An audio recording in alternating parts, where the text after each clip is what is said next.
Yo, yo, yo, Ringo TV Reactions back again with another one. You already don't know what it is. Make sure you rate, comment, and subscribe. Salute to everybody on the Ringo TV Raw channel. We back again. Time to get to work. You've watched all of the imitators, all of the regurgitators. Now it's time to watch the real deal. Ringo TV Reactions. Salute everybody coming in the building.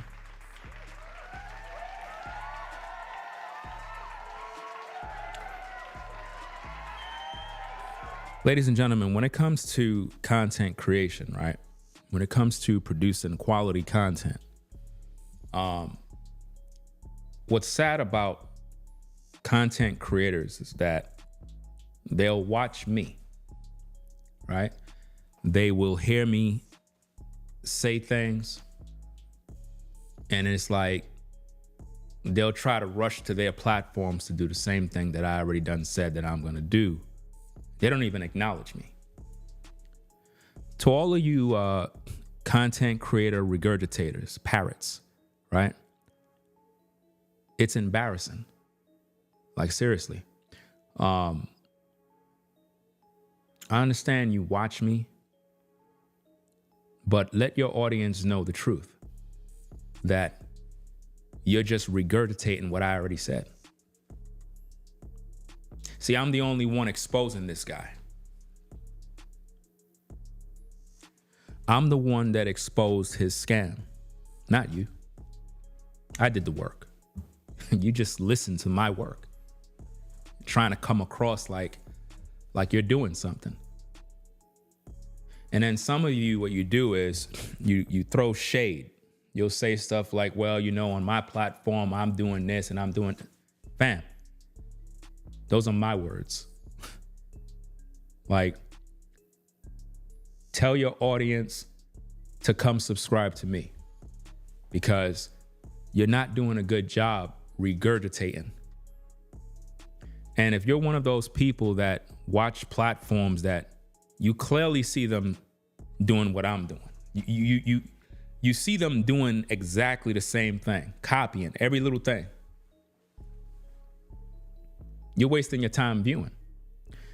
This is where you're supposed to be. Serious.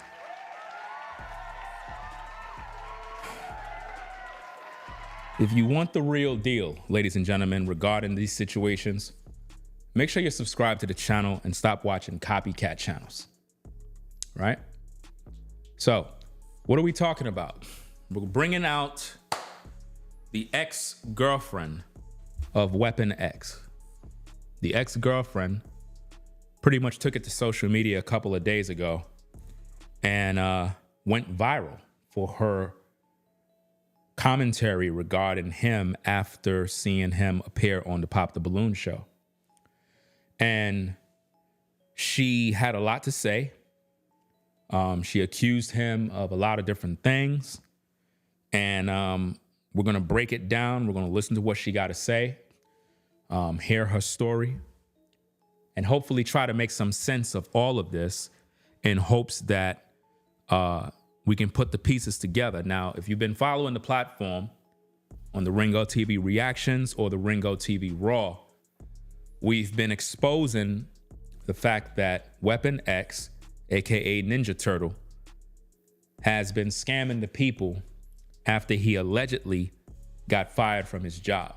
I personally don't believe he got fired. I don't believe he got fired. At first, yes, I did. Maybe he did, maybe he didn't. But at this point, I don't think the man got fired. I think that he's using the clout from the show as a way to capitalize and gain some money, because he's not a content creator, so he can't monetize anything. But if he could say he lost his job, that's a quick way to garner up sympathy from the male audience, right? So it's interesting to me that he's the only one with a GoFundMe, but all the ladies on that show They didn't set up no GoFundMes. It's interesting how the ladies didn't set up nothing, but the man did. The man who claimed he got 100K in the bank. You would think a man that's a boss would be doing this. Now, originally in my videos, I made it very clear that if Weapon X have 100K in the bank, he wouldn't be living in the hood. He'll be in a nice neighborhood. I made it also clear that there's no possible way he's living in a nice neighborhood if he's scared to start a business in his neighborhood. We also brought out the fact that he claimed he's moving out of his state, which mean if he was really doing humanitarian work with children, he would be abandoning all of the youth. So all of the donations that everybody been sending him is not going towards the children. Because if these children are really in need and he's there being a mentor and guiding these youths, then his time would be occupied, right? So why would he want to relocate? Why would he want to abandon the children if he is focused on humanitarian work? These are the questions and the issues that I raised in my commentary, which should make you, the viewer, think about what you're donating to. He claimed that he was fired from his job and how he has been given free services, plumbing services to Army vets, veterans, single mothers, single fathers, people with disabilities. But up to now, he have no receipts of this. There have been no videos, no work being shown, no children being mentored, no parents giving their approval. We have not seen any documentation, any bank statements of where the money goes, what programs he set up for the kids, who's benefiting. Is he buying book bags, books? Is he buying basketballs, creating a league, putting the kids through sports, buying computers? This man has no receipts about nothing. And I'm raising all of the questions. Nobody on YouTube is doing this but me. Anybody you see this is just regurgitating what they get from me. Any content creator you see making videos talking about this guy in this manner, watch me.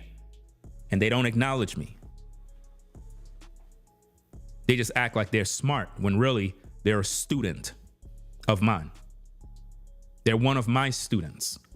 And they sit in the classroom and they listen to the professor speak, and then they go out there trying to teach something they don't even know because it's not for them to teach on, right? So what we're gonna do is we're gonna play the tape. We're gonna listen to what she gotta say, let her break everything down, and then we're gonna break her commentary down line upon line to see exactly what's going on. We're not gonna interrupt her. We're just gonna let the tape flow, and then we're gonna come with our commentary after she is done. Fair enough? Okay, let's get to the tapes, find out what's happening in these streets, hear her story from the horse's mouth without me interrupting. I'll start. What were the red flags? So again, it started online. Everything was super good. Like, it flowed so well. The person that you see online there is not the person that I met. Like, he masked it so well. He must have learned all of these tricks when he was getting his record or something, because he was very manipulative, very controlling. The red flags were him trying to distance me from my family, me basically paying everything. He was very controlling. He wanted to check my phone every few hours. He wanted to know where I was every second of the day instead of being at work. When he's supposed to be at work, he's over here popping up at my job. He, again, put a recorder in my car. I dropped it on all the 3 other parts. Him always saying how much money he had and how much money that he could pull out of the bank, like you seen in the pop the balloon game video that went viral. He'll say, I could withdraw 100K from the bank right now, but can you? Yeah, I had some debts here and there, but I always had money stashed because I was taught to never tell a man that you have money or like that you have a stash or whatever. So he would always be like, you're so broke, like you can't afford me, like just shit like that. When he'd get mad, he'd say the most, but then go and apologize and cry about it. But he actually does have a kid. He just doesn't think it's his, but he does have a kid. He even has a trust fund in the name of that kid. I do even have a receipt of him saying that he has over 100,000 like dollars in the bank. So I never actually got to see any of the money. I remember one time he like withdrew some money and he had like $20 in there, and he had to call his dad or something to like transfer money because all of his money was in a trust fund.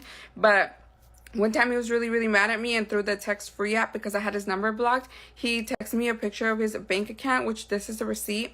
His name right there, Aaron. I don't know what Pro Extra Member means. I have no idea what all of this means. Supposedly this was his balance on one account and this was his balance on another. Now, do I believe it? Not necessarily. Again, I didn't let him pay for anything because I didn't want him to have the right to any of the things that I own, but he would complain about spending $20 here and $20 there. So do I actually believe that he has that amount of money in the bank? I don't, but he is a licensed plumber only because I helped him apply for some jobs here in Arizona, and I actually know where exactly he works and everything. Like, I have his email, his credentials, everything. So he is a licensed plumber. I don't know if he's employed with the same company because I haven't kept up with him ever since I blocked him. I try to close that can of worms, but this is the answer to your question. All right, now that we opened the can of worms, let's go ahead and talk about part one of Watch Who the Fuck You Date. So his name is Aaron. Aaron is my ex. We dated for a few months and it didn't last very long, and let me tell you why. He is like insane. It's like he has that little person talking to him in the corner of his shoulder at all times. Like, he's making up constant stories in his head about like that I'm cheating on him, that he's got to watch his back, that I have guys in my apartment at all times, and that I'm cheating while I'm at work, when I work in a clinic full of women, by the way. So let's take it back to the beginning. So again, we met. I lived in Arizona. He lived in New Mexico, and he said, oh, I have a friend that lives in Arizona. I was actually just there. I was like, oh, dang, well, whenever you're down here again, let's grab dinner or whatever. He's like, all right. He ended up coming, and his plan was to end up moving to Arizona anyway with his friend, right? He ended up at my house so much anyway that I was just kind of like, I mean, you kind of already live here. His clothes was there, everything. So I was like, fuck it, just, that was my mistake.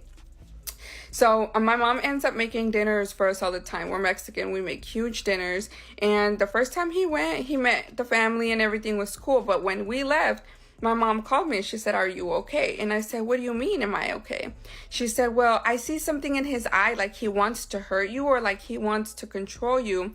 I don't know how to tell you because I don't want you to think that I'm crazy, but I'm just telling you to be careful and really think about if this is the guy that you really want to be with. And I was like, well, I mean, it kind of is already in motion, it's already happening. So then my mom invites us over for dinner again. I think it was the next day, and we play loteria. And I guess he was just like, no, I don't want to go. Like, he started little by little, kind of not wanting to be around my family. And I don't know if he noticed that my family didn't really like approve of him or whatever. I'm not too sure. But anyways, that was a red flag number one. It's kind of like he was already trying to distance me from my own family. Like the only protection that I have had is from my family, and he was trying to move me away. So when I first started talking to him, I was talking to other people, as in I had a lot of guy friends. And I don't hang out with too many girls because sometimes it can get overwhelming and a lot of drama can start. So they would still text my phone, and of course, I talked to somebody else before I met him too. It kind of just ended up going in the direction with Aaron. And so they would text my phone, and he would check my phone every few hours. Every time a vibration would go off, every time I'd get a notification, he's looking at me like he wants to literally do something to me. I don't know what was going on. It's just that look in his eyes, and you guys know because you have seen that look in the Pop the Balloon game, like this video that went viral. So he starts checking my phone every few hours. He starts to track my location. I gave him my location on my phone because I was like, I have nothing to hide, right? And I'm always either at work with him at home or with my family. So go ahead and go to part 2.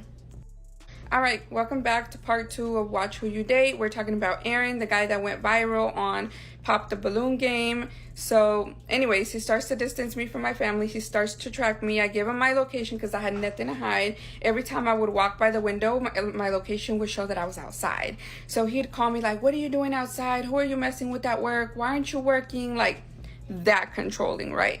Then he starts doing pop-ups at my job, and it got so bad because he would show up in his work truck while he's supposed to be at work at my job that my supervisor had to keep watching me. We had to basically, like, everybody had to walk me to my car after work to make sure that I made it. And the girls would text me, hey, did you make it? Again, it's a clinic full of girls. So that was a red flag number 2. And then one time I walked outside to the cafeteria and he calls me and he's like, how did I know you were outside? So that in my head was like, circles are already turning. I go to my car to see if he put a tracker because he is capable of doing some shit like that. And I couldn't find anything. And then he pops up at my job like, don't break up with me, don't do this, like, I'll change. I thought I was going to catch you doing something. And I was like, how did you know I was outside, right? He said, I put my extra phone tracking you in your car and I left it on record because I was expecting to record you doing something, as in cheating on me or like messing around in your car. And I was like, I was done. After that, I was completely done. I said, get your stuff, get out of my house, and come bring me my key. And he was like, no, I'm gonna change, whatever. I went home, he was still there. He was like, let's try to work it out. I was like, you know, he already lives with me, he moved here, like, whatever. And it was going, I was going to do it so bad. And then he went to go get coffee for me or something from Starbucks, and he was like, something's wrong with your car. And I was like, what do you mean something's wrong with my car? He's like, yeah, it started to act weird. And I was like, okay, hold on right there. My car, I have a 2019 Dodge Challenger. It's been perfectly fine. I kept up with the oil. I don't understand. All of a sudden you're driving it and something's wrong with it. Go to part 3. Part 3, and this is the last part that I'm going to post about Aaron, the buff guy from Pop the Balloon Game and Watch Who the Fuck You Date. So, he was like, yeah, your car's acting funny. I was like, no. At that point, I was like, already get out of my house. Like, I don't want you here. You ain't paid one bill. You put $20 a light one time, and maybe you spent like $30 on groceries because I was gonna cook dinner one time. But my mama always told me, do not allow a man to come into your home and pay any bills, because then he's gonna feel like he has the right to either stay there or like, oh, I paid the rent, I live here too. But in all reality, everything that I had gotten was mine, and I didn't allow him any part of that. So I was like, all right, get out, whatever. He leaves. He still tried to contact me. I was like, no, get out. I grabbed my car. I went to my mom's house because I didn't want him to try to come back and to try to convince me. And that's what brings to like my mind all the time. Like, you guys tell people in abusive relationships all the time, like, you need to leave, thinking that it's easy for these women to leave. And it's not. Like, yeah, they've gotten hurt or whatever, but these women are completely head over heels in love with these men. So it's not easy to leave. So I did what I thought was best. So I went to my mom's house right after. And he's calling me like, dang, you're already at somebody else's house. You're already cheating on me. I was like, whatever. And on my way to my mom's, I start to feel that my car is starting to shake. And I'm like, dang, like, what is it? I took it to 2 different mechanics that were like, it was the spark plugs, the ignition coils. I fixed that. And then I went to another mechanic because it started to shake again. And supposedly it was the same thing. They fixed that again. So I went to a 3rd mechanic, and he's like, I think they might have put sugar in your gas tank, but I would need to take out the gas tank to make sure. And I was like, no, I don't think he would be capable of doing something like that, whatever. So I couldn't find what was wrong with it. At this point, I had moved out already because I was so scared. My mom had let me borrow money because I needed to move out before my lease was up, so he didn't know where I lived. I moved apartments. So at this point, I went and got a new car. I went to the dealership and I got a new car. I changed my car. And when I asked him, hey, did you ever find out what was wrong with my Challenger? He said, yes, there was sugar in the gas tank. So this man that claims to be very godly and studies the Bible and, you know, practices this religion, put sugar in my gas tank, tracked my car, put a phone to record me in my car, And I would do things like say everything he needed to hear, like, yeah, I cheated on you, like, because I was so scared of him being crazy. Like, this guy has a record. You guys don't know that. You guys really need to be careful who you make famous on this app. I don't want to say anything else because I feel like I already opened up a big can of worms. If you guys have any questions, I'll answer them, but I don't want to make this any more parts. All right, now y'all, I know you've been waiting for updates. I have not been posting anything because it got a little out of hand, but I know you guys have seen the videos go crazy on WorldStar and IG and Twitter now. I didn't even have a Twitter and I got it sent to me from everywhere. So let's get something straight real quick. I did not get him fired, and the person who did it, I don't know who it is. I don't even know where he works. So I didn't get him fired, and WorldStar happened to just flip it around and somehow said that I got him fired. For all I know, he probably quit, you know? Nothing to do with me. I didn't do it. There's a lot of upset women. There's more than 7 ex-girlfriends or people that he wasn't so very nice to that have came forward. There's accounts on Instagram now of people, I don't know who they are, posting his past and stuff, and that ain't got nothing to do with me. He took it a little too far because the only ammo he had against me was to post my kids, which is illegal, sir, and I know you're watching this video. It is illegal to post someone else's kids without their permission. You heard me? I'm no longer speaking on this topic. And the reason why I'm no longer posting is because it is a very traumatic experience. I don't think you guys understand how scary it is to have to watch every single surrounding, every time you get in your car, every time you get a notification, because it brings back PTSD. I don't think y'all understand how it feels on a woman's chest to feel like you can't do anything, like you can't breathe. I just want to feel safe again. I told my story. I gave you guys awareness. Please think about it. I said what I said. Have a nice day. So that's pretty much what she had to say. All right. Now, what you have to understand about this particular scam, right, that's going on. You're going to have a lot of people doing interviews. You're going to have a lot of people pushing this guy in the algorithm, but nobody's really asking the real questions like me. Nobody. You understand? The questions you need to ask is this. First, we have an ex that puts some info out there about him, right? A lot of you might say, well, she's fake. She's a joke. Her story's fake. Well, we don't know that. It's her story. It's her truth. It's what she claimed happened. All you can do is really just listen, pay attention, and weigh the evidence. We got to look at his character. What has he displayed thus far that correlate with her story? What have he displayed throughout this entire ordeal that would make her story valid and her points valid? Well, we can see that he definitely been scamming the people. He claimed he had $100K that he could pull out of the bank while flexing on the show. I told you guys already, that's feminine energy. As a man, you shouldn't be competing with a woman in terms of what you can pull out of the bank. That's no different than you pulling money out your pocket, trying to prove something in the street with people you don't even know. It's dumb. You're setting yourself up.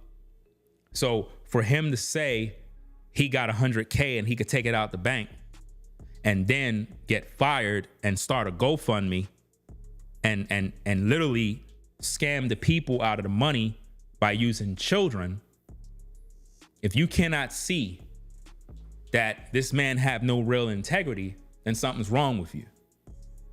The tree is known by his fruit. If I got $100K in the bank and I'm stunting on a show and you see me get fired from my job and I immediately start a GoFundMe and you start donating, then you're a dummy. Because I just said I have $100K in the bank. The first thing you should be doing is telling me, bro, if you really a licensed plumber, you got $100K in the bank, you got enough money not only to get you on your feet, but you got enough money to start a business. You got enough money to start that business. Now, am I saying starting a GoFundMe is wrong? Am I saying anybody that starts a GoFundMe is a crook and a scammer? No. There are legitimate things that GoFundMe can help people with. If you're a person who is doing something and you want people to support you, then there's nothing wrong with asking for help. The problem is when you get the help and you're not using the money for the help. You're not using the money for what you claim you're doing. That's a problem. So how do you as a viewer know for a fact that when you donate money to GoFundMe, that the money is going to the kids? How do you know that? Where's the proof of that? Where's the documentation? Where's the testimonies? Where's the receipts? Where's the kids, the children that he's working with closely in the community? Children that are suffering, children in the ghetto. Where are these stories? Where are the families, the mothers, the single mothers that have these kids and they're happy to know that this brother has been active in their child's life and helped their children to overcome hardship? Where are those stories? You don't see them. The brother claimed that he's given, free plumbing services to single mothers, single fathers, veterans, disabled folks. Okay, where are all those videos? Where's the testimonies? Where is it? You don't see it nowhere. But you're quick to jump on the bandwagon. And I noticed that a lot of men, especially on YouTube, are interviewing this guy, giving this guy a platform, helping him to make even more money when they don't even know anything about him. I mean, to be honest with you, everybody that pull him on their platform for an interview don't really care about him. It's just business. Let me break it down for you.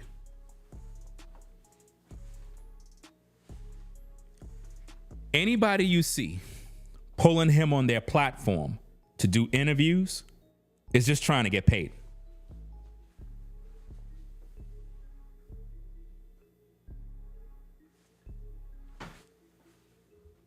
They don't really care about him. They don't care about the truth. They don't care about the lie. It is just to get the views, to make the money. That's it. Because they're not going to ask the real questions. They're not going to hold him to the fire like I would. See, I'm not going to waste my time bringing somebody like that on my platform. I wouldn't do that. I'm embarrassing myself because I already know he's scamming. A scammer is not allowed on my platform. I'm not going to give a scammer a platform to lie and manipulate people. But to all of these YouTubers that do that, they don't ask the real questions. They make him feel comfortable because they're siding with him because he's a man. Because of their hatred for women, their disdain for women, they'll side with a man even when he's wrong. They don't care. It's just another opportunity to take shots at women. All you got to do is just look at the fruit of a lot of these creators, look at the things they talk about, and you'll notice everything they speak on is anti-woman. It's never a balanced approach in terms of holding men accountable for when men F up, and when women F up, hold women accountable. There's no balance in their message. Their message is one-sided, anti-woman.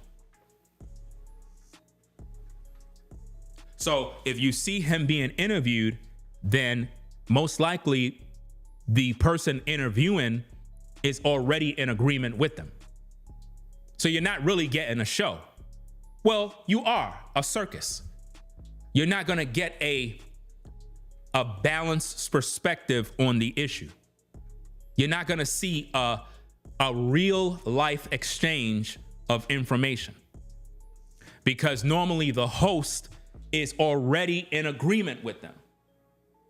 Are you following me? So normally when the host is interviewing this particular man, you're not going to get an actual show that prove and ask the right kind of questions so that you, the viewer, can get the answers. You're not going to get it because it's already staged. They already had drinks before the show. Before the cameras went on, they already talked about what they're going to talk about. They already decided what questions is going to be asked. It's a show. It's a circus. You know? So now the ex, she comes forward with her story because she saw all of the information that was put out there on the show. She saw his exchange with the women. And being that she dated him, she's just sharing her truth. And of course, people are going to be quick to say, oh, she's lying. She don't know what she's talking about. She's fake, all this other stuff. Well, that's cool. You don't have to believe her story, but she have a right to share her story too. I mean, he's out here scamming people. And the thing is with social media is a lot of times everybody will come out with a story just to get their 5 minutes of fame. The job is to actually look at all the evidence and see who's telling the truth. Now, she said some interesting things about him in terms of him putting something in her car, sabotaging her car, putting tracking devices on her, stalking her at the job, a lot of questionable things. Those particular issues that she raised should be of concern, especially to us brothers who are out here throwing money at this brother. You just can't side with a man just because he's a man because you got issues with women. Because we're all looking dumb out here when you just jump on the bandwagon like all these other creators on YouTube that just start these interviews and podcasts and just put this guy on. They already agree with him. There's no pushback being given. I can guarantee you, none of these folks give this man any pushback. They just give him an opportunity to speak. That's it. No pushback at all. That's not a fair, balanced show. It's rigged. On Ringo TV Reactions, we give you a balanced perspective between the good, the bad, and the ugly. We're not taking nobody's sides. It's unfortunate that he allegedly lost his job, but at the same time, how do you know he lost his job because women made him lose his job? Somebody at his job could have reported him. Somebody at his job could have said, hey, you know, Aaron is doing X, Y, and Z with company vehicle and company resources. And he got you thinking that he got fired over the show when in fact it had nothing to do with the show. It could be just somebody that was jealous because he appeared on the show, gaining some clout. They decided to go to management or the supervisor or whoever and report him.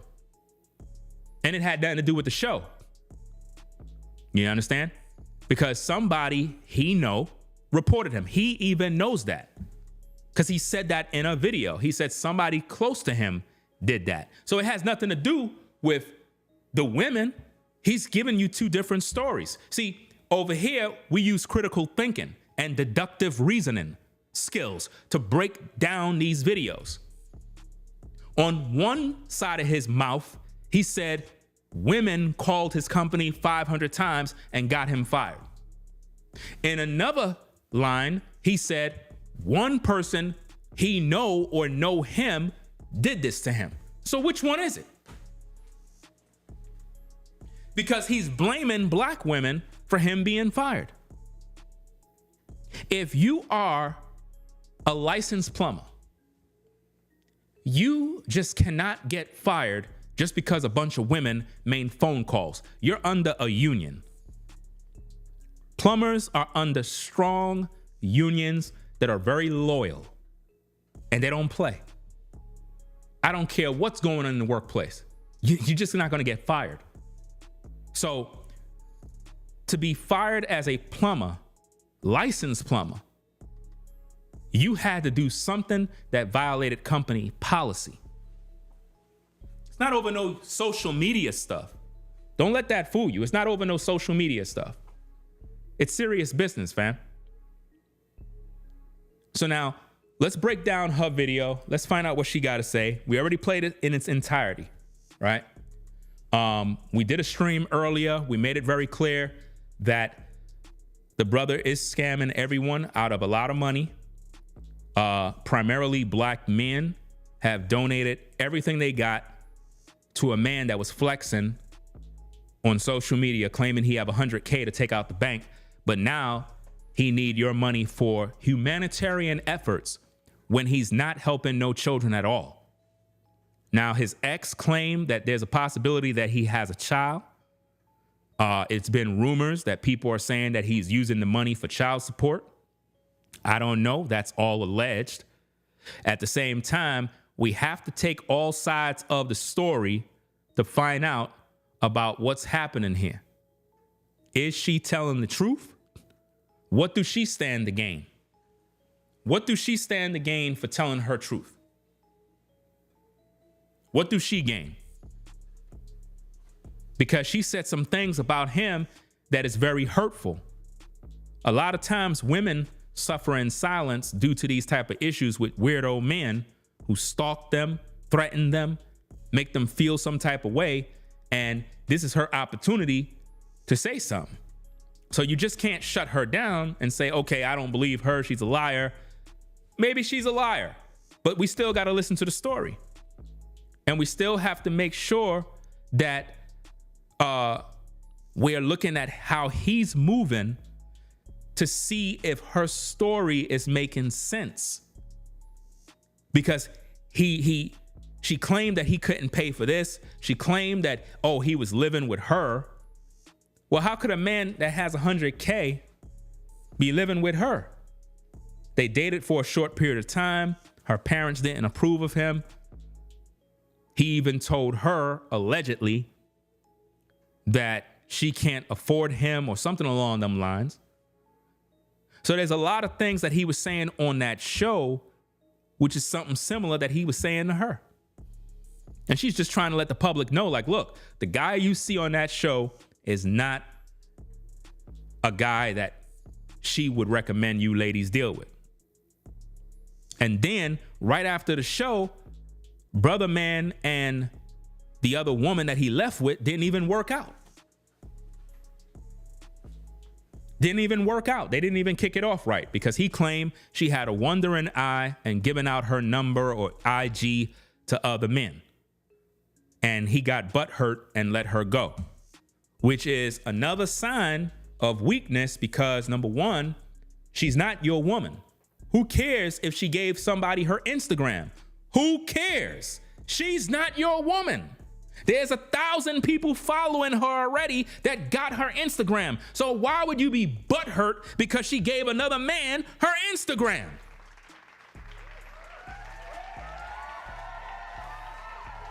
You ain't even smashed and you already butthurt. If anything, that's gonna make the woman become unattracted to you. Why? Because you're controlling already. She could be just giving somebody her Instagram just to give it to them. But because you're insecure as a man, you're like, oh, see, she's messing with all these other guys. Bro, she's not even your lady. She's not even your wife. Why are you worried? Shouldn't you be focusing on making money? You just met her. Already you acting like she's your wife already, like she can't do nothing, like she don't got a life. This is why a lot of times you guys, you be pushing women away. Because as soon as you meet her, it's like you just want to control. You can't do this, you can't. Bro, stop it. Like, seriously. So there's a lot to this story that people are not paying attention to. Now, he said that the woman was a gold digger and after his money. Well, if he got money like that, why he start up a GoFundMe? Why he need your money to pay for humanitarian efforts when he's not even showing you anything? Come on now. This is crazy. But let's get to the tapes. Let's review what she had to say, kind of break this thing down. And again, you're going to see him being interviewed all over the internet by men that are 100% in support of him. You can't take those interviews serious. I'm going to tell you why. Because they're biased. You cannot take a biased interview serious. Doesn't matter who it is. Doesn't matter If it's a small YouTuber, a big YouTuber, a news organization, it's bias. What you need is an unbiased approach when it comes to situations like this. It has to be fair and balanced. Because on social media right now, they're going around saying that he was rude and disrespectful to women. Ladies and gentlemen of the court of public opinion, on that show, it was one man versus about 7 women. The majority of the women on that show during that time was saying belittling things to him. They were throwing shade. They were disrespecting him. They were doing the most. I find it very, very sad that in today's culture, that women in particular cannot be fair and balanced when judging matters. The majority of women on social media keep saying he was disrespectful towards women. He was rude. Hold up. So y'all didn't hear none of the ladies say anything to him? So we're just going to ignore all of the women that were ready to go toe to toe, that were saying rude things. And the only thing you could do is say he was rude and disrespectful to women, like he was really calling women B's and HOEs. He wasn't doing that. He was just standing his ground. Every time women try to throw shade and throw dirt and belittle him, he would come back with a counter. And the counter was effective. And this is where a lot of brothers on social media was applauding him and saluting him, because finally we have a man that stood his ground against the onslaught of insults and belittling of women. But we're not going to sit here and act like these ladies were angels and queens. They were disrespectful, argumentative, and couldn't wait to shame him. That's a fact. So before you judge him as being disrespectful to women and rude, how about being fair and balanced? It's one man versus a multitude of women that are just shaming and belittling and disrespecting him. And none of you can't see that? So what you're sending out there is that it's okay for women to disrespect, belittle men, shame men, and just be a menace. And it's okay, as long as it's a woman. But if a man defend himself in any capacity, he's rude and disrespectful. My criticism in his approach was when he was going toe to toe with the woman in the blue and the red by talking about how much money he got. I got 100K. I could pull this out the bank. That was feminine energy. A man is not supposed to do that. That was my criticism. He should have never went going on and on and on about that. You don't have to talk about what you do as a man. They ask you, what do you do? What's your occupation? I get money. That's it. I don't need to flex about what I do, what I got, how much money is in my bank. No. If you lead with your wallet, you get played. He came on that show looking for a wife. Wrong place. He have a background of dealing with women that were promiscuous. He was in the wrong place at the wrong time to begin with. He should have never been on that show. Obviously, he never did his research about the show. So he went up there looking for a wife when, to be honest with you, most of the women that were on that show been on other shows. They're constant contestants on the show and still can't find no love, no match. Why? Because they're not good women. I'm just being honest. Even down to the woman in the blue dress who pretty much was, let me see. I don't even know if I have the screen. I don't even have the picture here. I don't have it on me.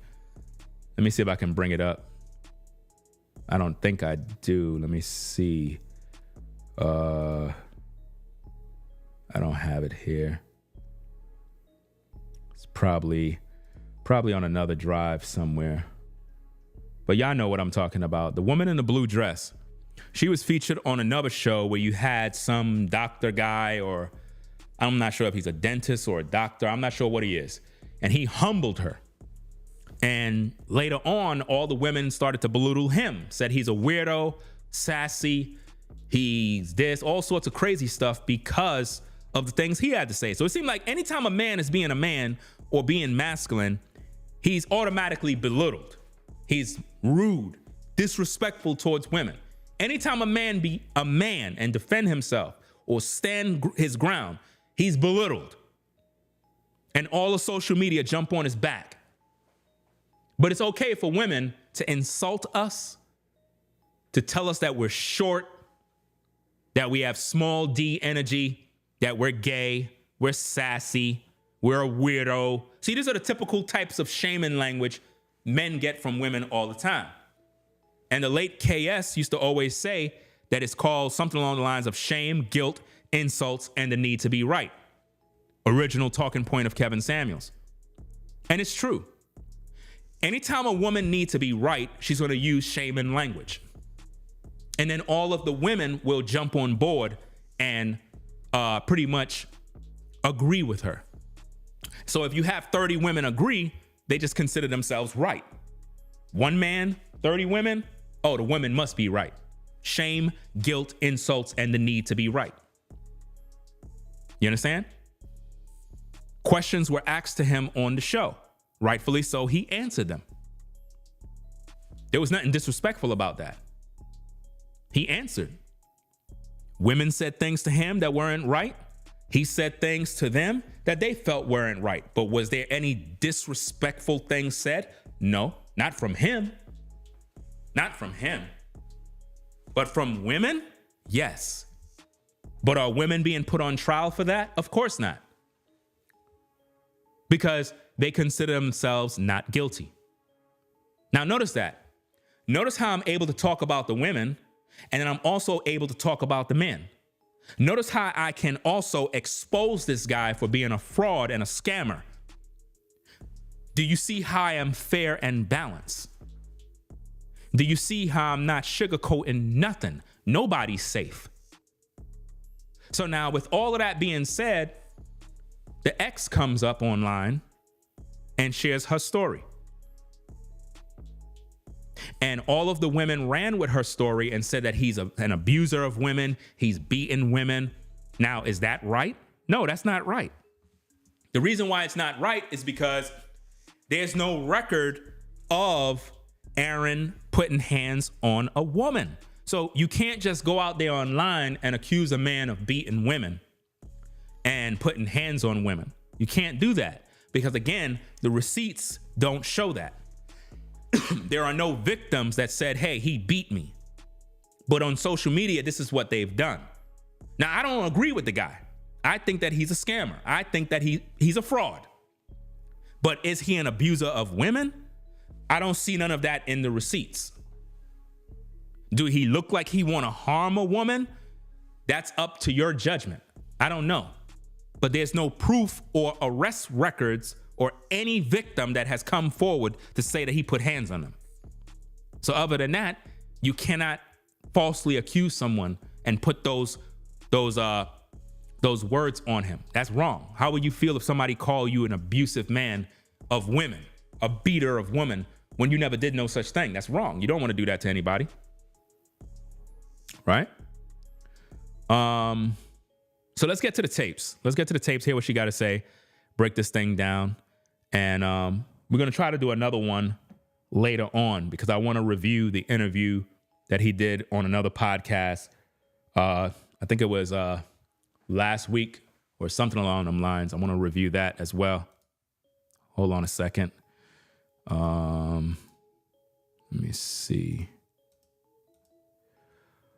Where is the video? I don't even know what's going on here. Hold on a second. Oh, boy. I think I lost the video. Hold on a second. Having some technical difficulties. Let me see, girlfriend. She said, how did it all start? What were the red flags? So why again, it's it doing started that. online. Everything was super good. Like, it flowed so well. The person that you see online there.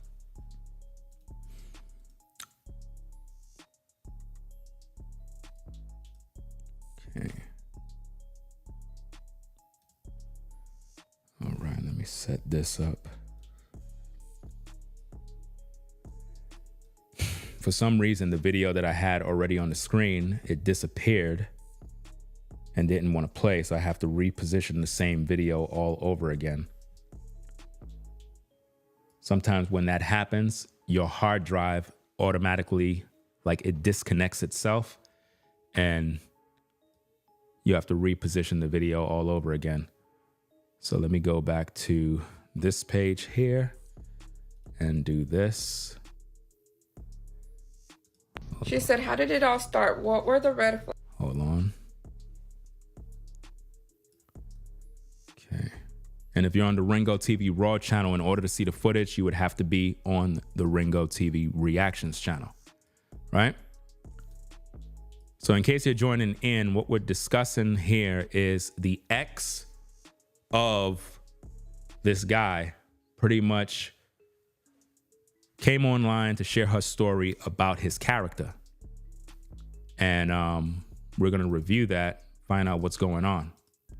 So we already played it. It's in its entirety already. So in this segment, I will be breaking it down, which means I'll be stopping and starting and stuff like that.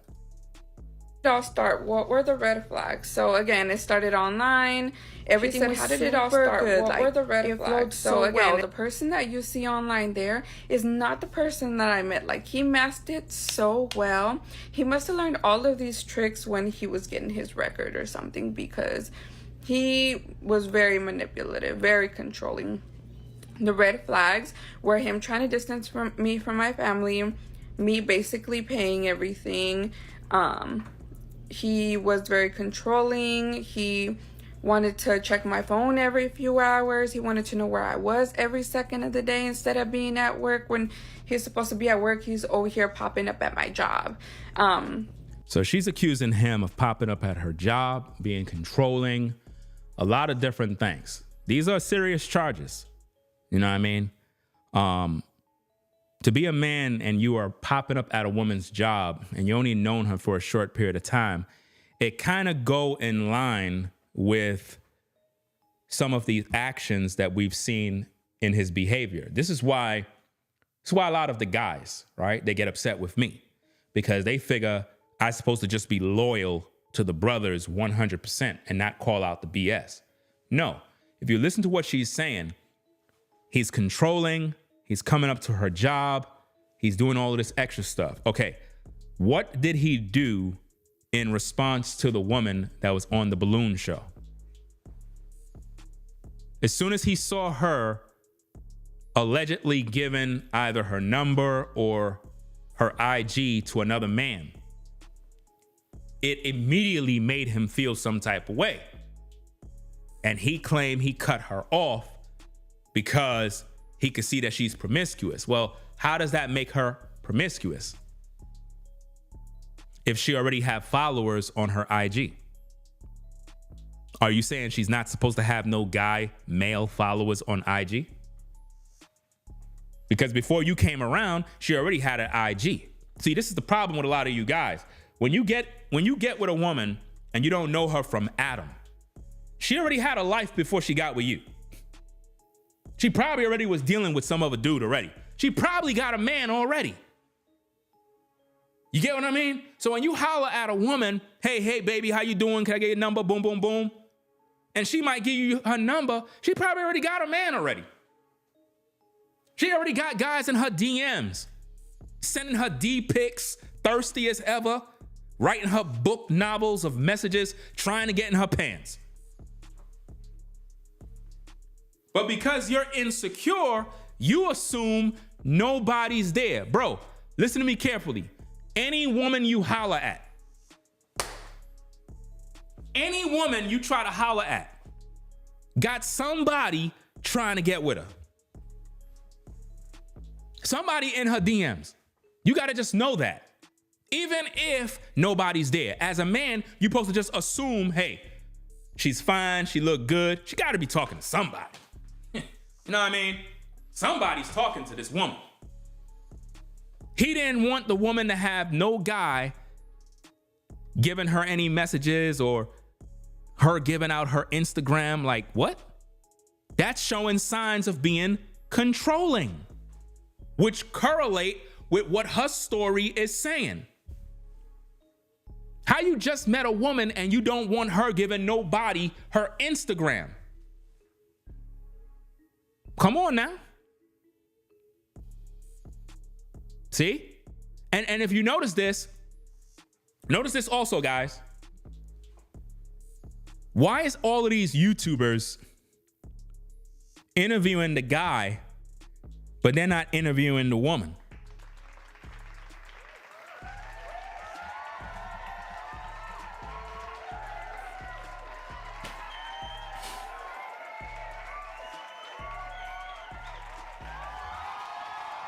You know why? Because they don't like women. They're already anti-woman. They already made up their mind to side with the man. Now, if you see them all of a sudden start interviewing the woman, obviously they watched my videos.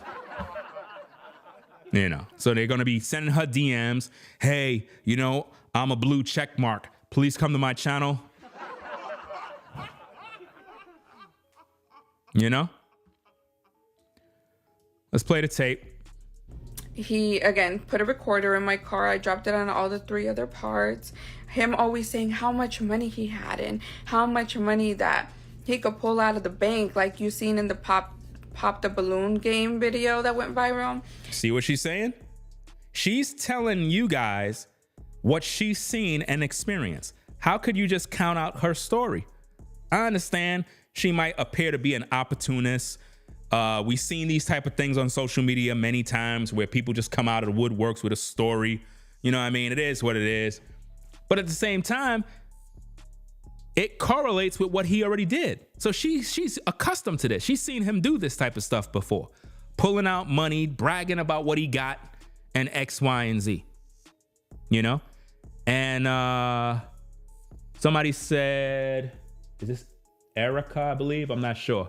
Said they will lose their fan base. Yeah, I think you're speaking in regards to if they bring the woman on to share her side of the story.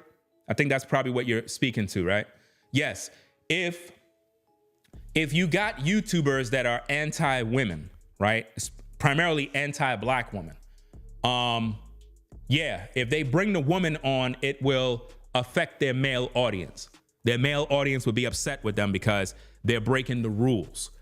In these YouTube streets, a lot of times when you have an anti-woman channel, if they bring a woman on and make her look good in any way, their male audience will unsubscribe.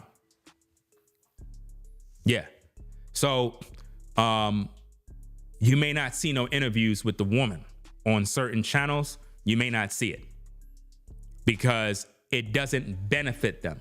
Now, again, anytime you see Weapon X, aka Ninja Turtle, doing any interview, it's normally an anti-woman channel.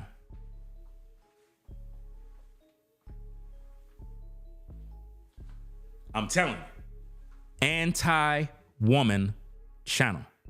Their job is to push a narrative that he was a victim and that black men are mistreated and all this other junk.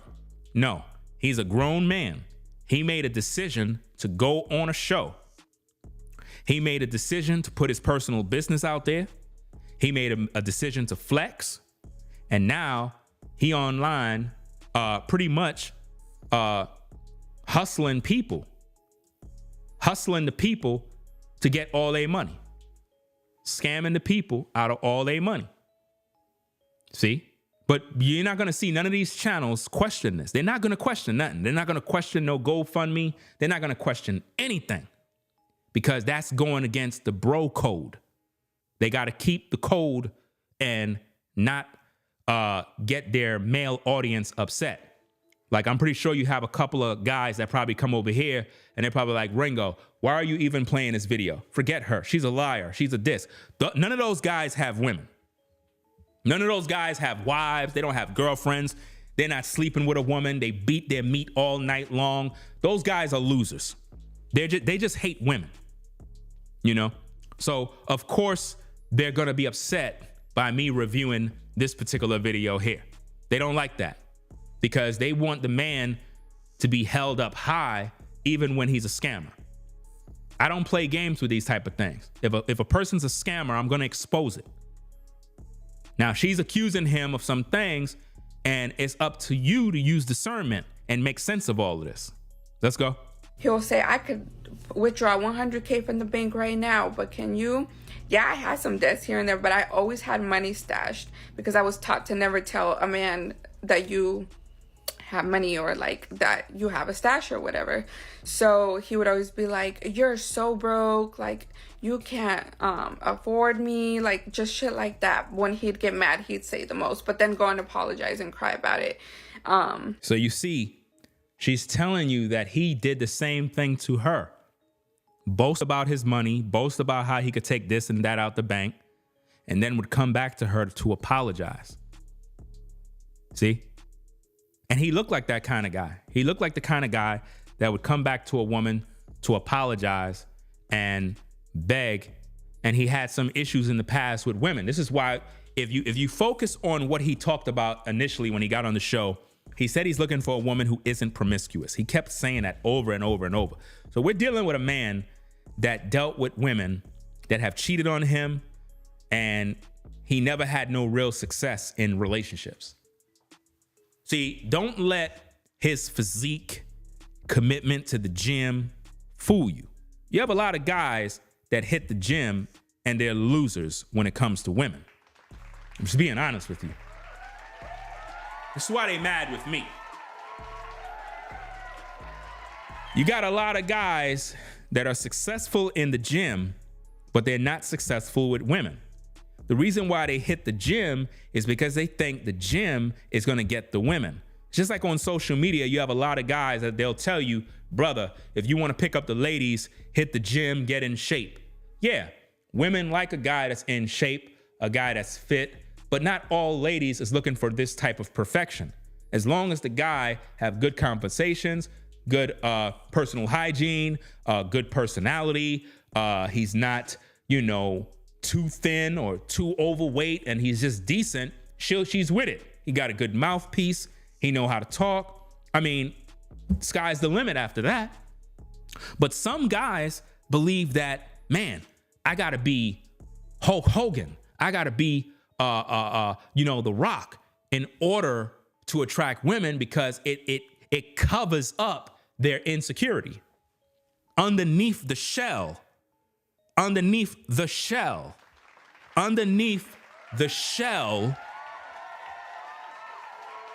the turtle is insecurity. This is why when turtles get around people and they jump inside their shell. So a lot of guys that are in the gym, believe it or not, ladies, a lot of guys that are in the gym all the time, I'm not saying all now, I'm talking about the insecure ones.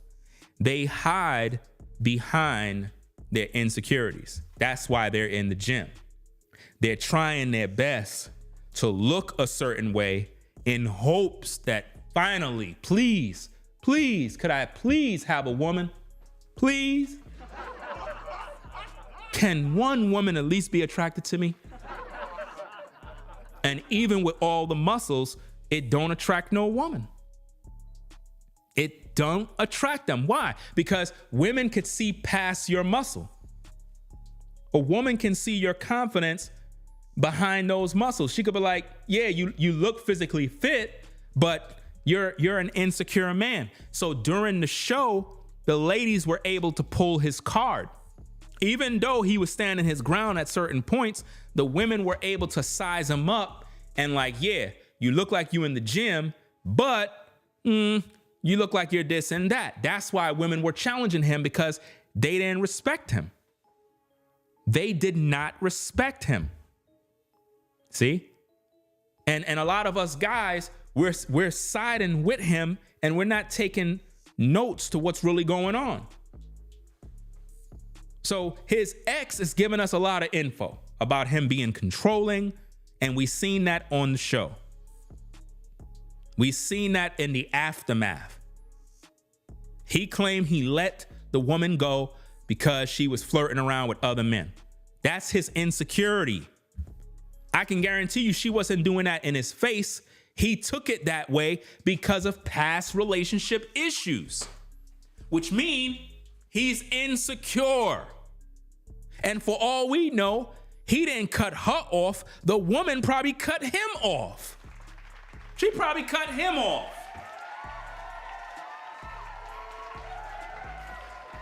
I believe her name is Esther something. I'm not sure. I believe it's Esther or whatever. I'm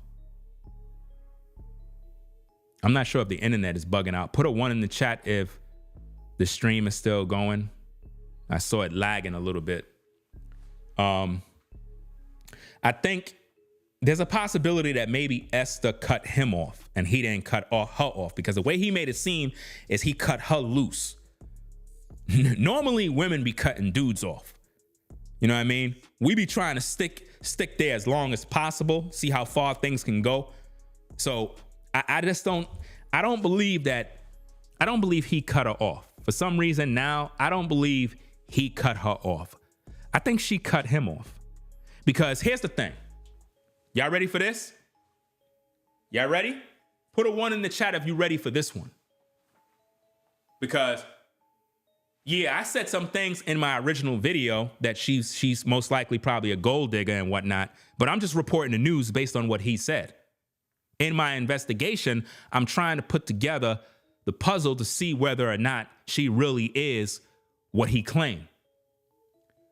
I haven't seen no videos from her. I haven't seen no videos from her. I haven't seen nothing from her giving him a response. Do she have any videos up? I haven't found any. She have a YouTube channel. There's no videos of her speaking about him. You understand? I haven't seen no videos of her going off on him yet. So, in my humble opinion, he's salty after getting cut off by her. I'm just calling it out because I haven't seen not one video from her yet. That's why I'm asking the audience. Maybe y'all seen something I didn't see yet. I'm gonna ask again. I seen a couple of people say, no, she don't. Stephanie said, no, she don't. I'm gonna ask one more time now. One more time. Do the woman, let me get this thing real quick. Hold on a second. Let me get this thing real fast. Hold on a second. Where is it? Okay, here we go. All right, let me do this real fast. All right. This woman, is there any videos up from her given any rebuttal to this man? Yes or no? Is there any videos up of her sharing her truth, giving her side of a story, saying anything? Because what this speaks to me is that she's not out here doing no dirt. So I want to know. Because if it is, I need to see the video. Because I checked her Instagram. I didn't see nothing. Cindy says yes. Okay, where's the video? Where's the video? Where's the video of her talking about him, because we need to examine that video so we could balance out the playing field. Because again, he made several videos talking about her. He tagged her in all sorts of posts, stalking her, constantly making posts about her. Come on, man, that's a little too much. It's going in line with what this woman is saying. Controlling, stalking, being weird, creepy. It's confirming her story. You understand? It's confirming what she said. Because here's the thing. I don't want to put out info that this woman here is a gold digger if she's not really a gold digger. Because he was the one that was pushing that, oh, she was after his money. Well, how do we know that? I mean, to be honest with you, what woman want to be with a guy that's a bum? No woman want to be with a guy that's a bum. But if you flexing about you got 100K, don't get mad if a woman want some finer things in life. You flexing, bro. At the end of the day, she gonna put you to the test. You know? But he was making her look like she's a gold digger and that she's no good. I want to know, maybe she's cool. Maybe she's cool. And he's painting her as a bad woman because he's butthurt because she decided to cut him off. You know? Let me see. Who's this? Is that Irie? Is that Irie M? Shout out to you for the membership. I can't even see the computer monitor, it's so far away. Look like a sister. Shout out to you for the membership. Let me see. I don't think this turtle actually speaks the way he did on the show in real life. Yeah. We in our first initial videos, we were talking about how on the video he did on the Pop the Balloon show, he appeared like this confident guy who is a boss, who, you know, got himself together, got a good job, you know, stuff like that. And then after getting fired, we didn't see the same confidence anymore. It's as if though he lost his manhood, lost his confidence, his ego got shattered. It's not the same. But so far, everything this woman says in her initial story, whether you believe it or not, it's being confirmed by his actions. It's being confirmed by his actions. He appears to be controlling. He wanted to control this woman and he couldn't because she was already living her life. See, this is the thing that you guys have to understand. Listen to me very carefully, guys. If you go to that woman's IG, she was already living her life. She was already living her life. She's already out there. She's young. She's attractive. She's probably traveling. She's doing herself, man. You know, it is what it is. If you just met up with her, you just can't take a woman who is out there living her life and just lock her down. Can't do that. It don't work like that, bro. You got to make that woman submit to you naturally.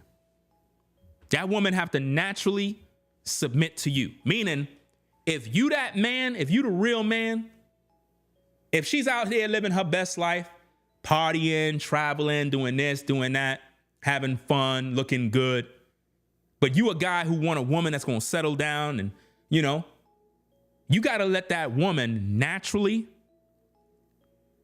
gravitate to you and submit to you. If she's not naturally doing that on her own without no force from you, if you have to force her to do that, you're being ultra controlling to the point where you're going to push her away because you're scaring her away. She have to naturally submit to you. If you really that man, I tell you, listen, It doesn't matter if a woman out there living her best life. If you the man and you that guy that a woman always wanted, she's going to submit to you. She's going to submit to you. She's going to, even if she was like in the party world, traveling, doing this, doing that, she's going to chill. She's going to say, wow, this brother's really cool. I'm really liking him. You know what? I'm gonna really slow it down a little bit, take it easy. She's gonna change up her ways naturally. You don't even have to say nothing. But dude got offended because she handed somebody her IG. Bro, she was already getting a lot of male attention, bro. This is 2024. It is what it is. You worried about a promiscuous woman so bad, you automatically put that tag on her back. You probably said some things out of pocket off camera that we didn't see. Being disrespectful towards her. Maybe she said some things to you. I don't know. But based on what I'm seeing from his character and what the ex is saying, it confirms that he was most likely trying to control this woman to the point it made her uncomfortable. And she just decided to cut him off. Like, look, I'm not wasting my time. This brother is a little creepy now. He mad because I gave somebody my IG? Come on now. If she feeling you, go with the flow. Stop worrying about her IG and what man she gave her IG to. If you the man, she gonna be with you. Period. Guys, I told you this 1,000 times. You brothers are not listening to me. If you see a woman you like, hey baby, how you doing? Hey, how you doing? My name is such and such. Boom, boom, boom, boom, boom. You get her number, right? Do you automatically assume that she just don't have a man? Do you automatically assume there is no guy in her DMs begging her for attention? You gonna tell me there's no, hey baby, how you doing in her DM? Guys trying their best to get with her. If you meet a sister that's fine, bro, there's men pulling up on her every single day. That's a part of the game. If you're secure within yourself, you're not worried about all those other guys. The reason being is, as long as you playing your cards right as a man, it's up to her to choose you. I don't got no time to chase. All I got to do is be assertive and let a lady know I'm feeling her. That's it. Once I tell her, these are my cards, these are my feelings, these are my intentions. After that, the ball is in her court. I know it's a social media age. There's 1,000 guys. A bunch of attention is coming her way. It can be a distraction. I know. So I'm going to fall back. I'm going to go back into my world, do my thing, right? And if she really feeling a brother, she going to come over there. But I'm not going to be over here, keep trying, like I'm trying to lead her and pull her. I don't got time for that. That is what he was doing. He was trying to pull this woman into his life, not realizing that she's young, attractive, and pretty much in that phase in her life where she's just enjoying herself. You know, he probably want to settle down because he tired of roaming the streets, and she most likely cut him off. He got butt hurt, and now he all over social media acting a fool. Because if you really a boss, you should already had another woman pull up on you already after the show. If you really about that life. I'm just saying. If you really a boss, if you really a dude that got it popping and you got all this clout from the show, then you should have already done pull a new woman. You should have women in your DMs. Because he was saying in one of his posts that, oh, women are mad because he don't want to fornicate with them. Bro, stop the cap, bro. Stop the cap with all this self-righteous stuff. You lying. You lying. You got a bunch of women in your DMs wanting to sleep with you, and you like, nah, you know, I don't want to do none of that. Man, you capping, bro. You know good and well that's not happening. None of these ladies is in the DM trying to get with you. And the reason being is they're not really feeling you after the show. You know? Let's hear more of what the girlfriend is saying. But he actually does have a kid. He just doesn't think it's his. Uh-oh. But he does have a kid. He even has a trust fund in the name of that kid. Uh-oh. Wow.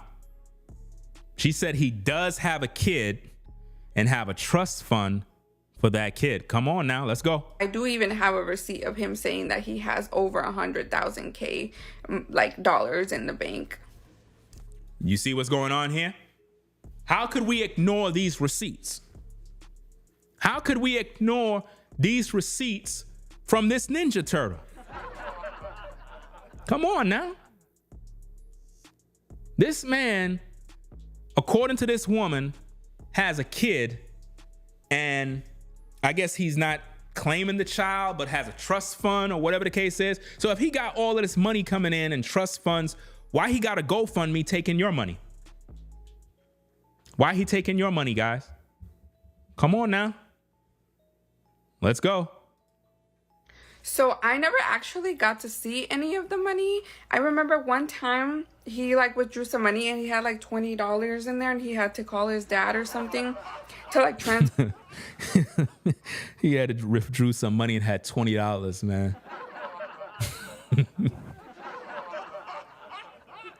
Yo, it's funny how women know how to do things to make brothers look bad, bro. Like he only had $20, man. For money because all of his money was in a trust fund. But one time he was really, really mad at me, and through the text free app, because I had his number blocked, he texted me a picture of his bank account, which this is a receipt. His name right there, Aaron. I don't know what pro extra member means. I have no idea what all of this means. If you watched my last video, I already broke this thing down, right? I told you this is not his bank account. This is the company's account they have with Home Depot. I already made this very clear in my last stream. The reason why I know this is because when I worked for a particular agency a couple of years back, I used to use the company's card to go to Home Depot in order to get supplies for the jobs that I was doing. You know what I mean? So the receipt that she have is not a bank account or some sort of nonsense. I don't know why she's not even reading it, to be honest. Let me see. Because if you look right down there, it says Home Depot, right? So if you look at all of this, this is the account that they have with the shop. And he is using the card. It's a company's account. Because here's the thing. If the balance or whatever the case is 257,000, right? Then that would mean, let's say if this is his, that would mean he have more than a $250,000 in the account, right? Which means he's definitely scamming all of y'all, right? So what it's showing here is a balance. That's what it's showing. So this is not a bank account from like Chase or whatever the case is. This is probably from a receipt of him doing a job, like I said in the last stream. That's all that is, right? But let's hear what she got to say. Means supposedly this was his balance on one account and this was his balance on another. Now, do I believe it? Not necessarily. Again, I didn't let him pay for anything because I didn't want him to have the right to any of the things that I own, but he would complain about spending $20 here and $20 there. So do I actually believe that he has that amount of money in the bank? I don't, but he is a licensed plumber only because I helped him apply for. He don't have nothing in the bank, guys. He don't have nothing in the bank, right? I already told y'all the man don't have anything in the bank. That's why he started the GoFundMe. He started the GoFundMe because there's nothing in the bank. If a man have 100,000 in the bank, what he starting a GoFundMe for? He ain't starting no GoFundMe for nothing. It's because there's no money in the bank. You know, if you have 100K sitting in the bank, you lost your job. Okay, cool. I lost my job, but hey, I got, you know, 100K in the bank. You got a cushion that can sustain you for a minute. You know what I mean? That's a lot of money. And if you don't got no kids, you don't got no wife, you don't got no major responsibilities, 100K in the bank will set you straight till you get back on your track. I just don't believe he lost his job, because if you're a licensed plumber, you would be under a strong union, and a union normally will fight to keep your job. You just can't fire a licensed plumber. You just can't do that. These people work hard to get to where they're at. You just can't get rid of them. So there's a lot of lies being told. He could have been fired. He could have got caught on the job doing something dirty, using the company vehicle, sleeping with women in the office. And it happens in the workplace. You know, sometimes you'd be in the workplace getting some head. You know what I mean? You're not supposed to be doing it now, but sometimes, you know, you get some quick head on the job. It is what it is. You might have a job wife. You probably get caught. Trust me, at the agency that I was at, man, you know, I don't want to go into too much details, but, you know, a lot of things happen, bruh. A lot of things happen. A lot of people got caught. You know, people got caught with things in their mouth. People got on camera getting hit from the back. Meaning real bad, man. Real bad. Some nasty stuff. Nasty work. You know, it happens. But this receipt, like I said, this is not a bank receipt. This is a company account. As a licensed plumber, he's given the company card to go make purchases at Home Depot, and it comes out of their credit. It's not a bank account.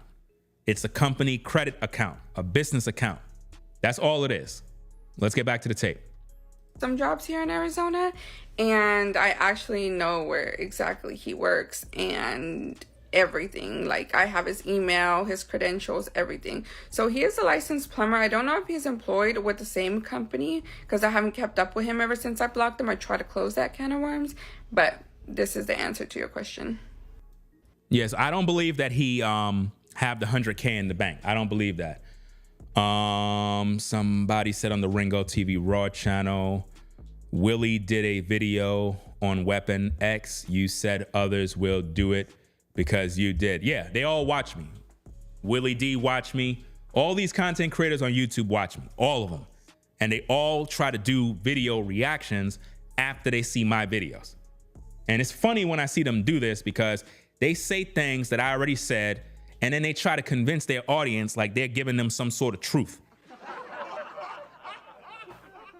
Like, it's embarrassing at this point. Like, guys, go get your own thing. Do your own style, get your own stories, and do your own thing, man. Stop copying off everything I do. You know? It seemed like when I'm not making videos, a lot of these YouTubers, it's like they're not making no videos. And then when I come back and I start doing content, you know, I'll be saying stuff like, yo, I'm about to do a video with the ex-girlfriend. Then you'll see people run and try to do a video about the ex-girlfriend. As if though their video is going some sort of, like, it's going to get a buzz. It's not going to get a buzz because it's not me producing it. People want to hear me, not you. When most of you guys talk, you don't make no sense. All right, now that we opened the can of worms, let's go ahead and talk about part one of Watch Who the Fuck You Date. So his name is Aaron. Aaron is my ex. We dated for a few months and it didn't last very long. And let me tell you why. He is like insane. It's like he has that little person talking to him in the corner of his shoulder at all times. Like, he's making up constant stories in his head about like that I'm cheating on him, that he's got to watch his back, that I have guys in my apartment at all times, and that I'm cheating while I'm at work, when I work in a clinic full of women, by the way. I mean, just because you're working with a clinic full of women doesn't mean you're not cheating with a woman. I mean, we in 2024 now. You never know what's going on. You know? But I get what she's saying. He's accusing her of cheating. He is insecure. Look, guys, are you guys listening? If your woman is going to go out and get some extra D on the side, she's going to do it regardless. You understand what I'm saying? You as a man wasting your time being worried about what she's doing at all times, you're crazy. Like, you're crazy. You're losing your mind. When I was in the 9-to-5 in the workplace, I've seen some of the most disturbing things. And it made me realize something. If a woman is going to do something, she's going to do it. There's nothing you could do about it. There's nothing you could do about it. You could be married for 10, 20 years. Your woman could be on the 9-to-5 giving another man head in the back room. And then come home to you faithfully.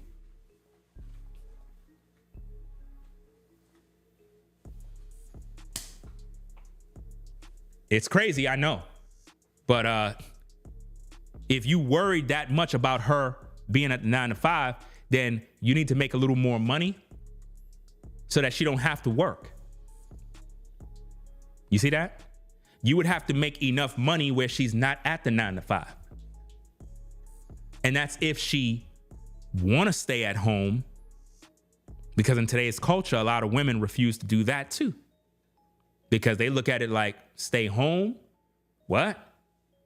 What if something happened and I don't got no money? Then what? This is why if you have a relationship with a woman or women or whatever the case is, and you want her to stay home, you have to be able to provide something, some sort of opportunity where she can make money and still be at home.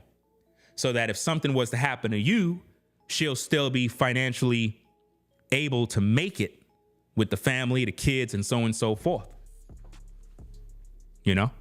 Because a lot of women in today's day are not going to want to take that route if there's no real security or cushion for them to, I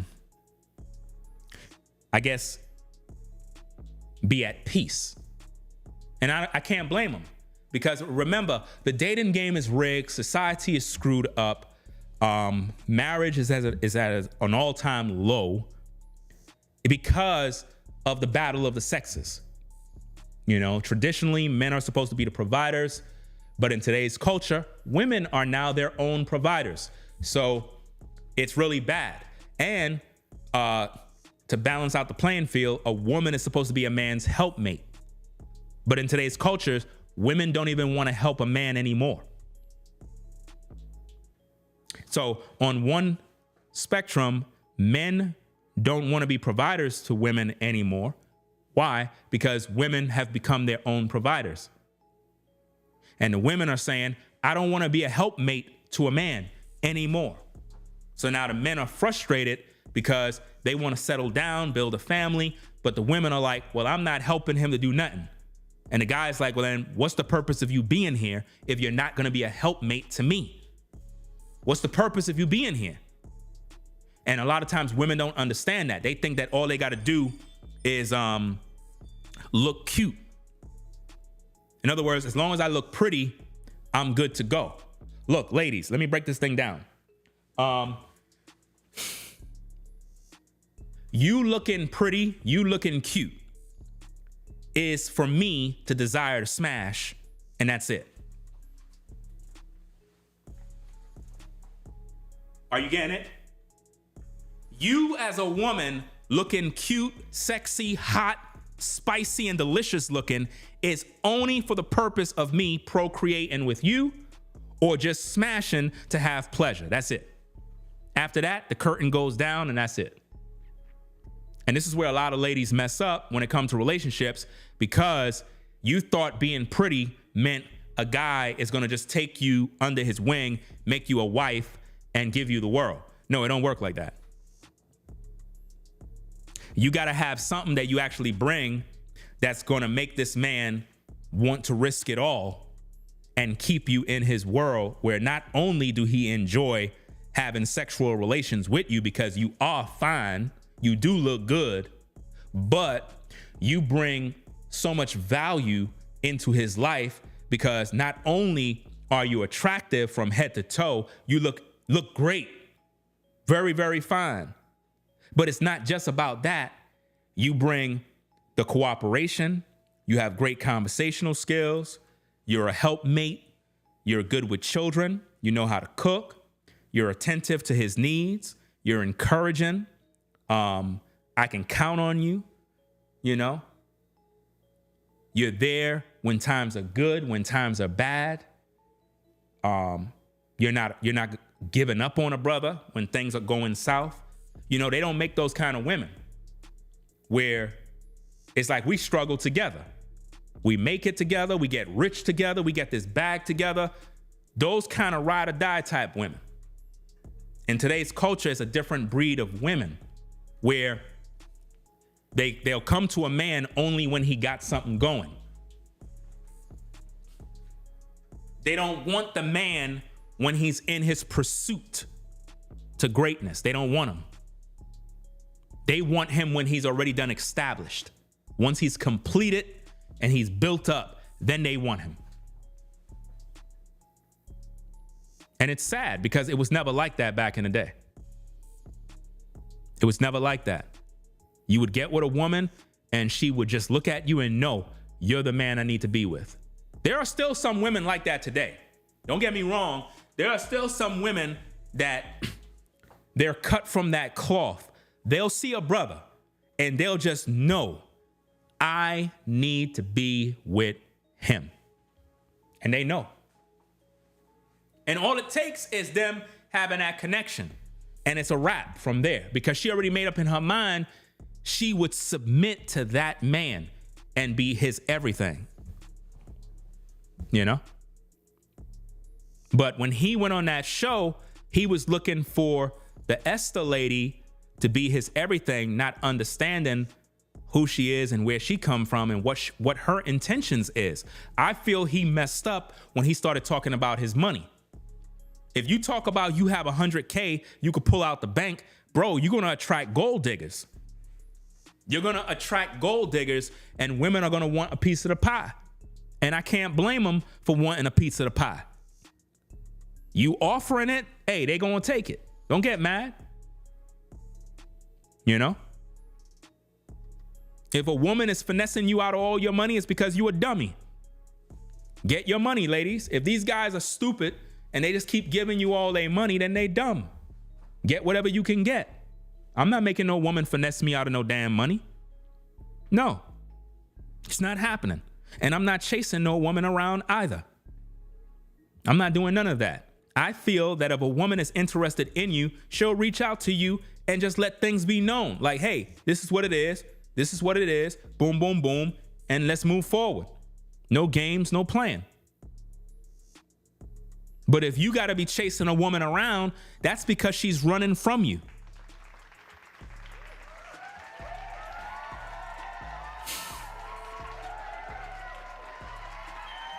If you're chasing a woman around, she's running from you.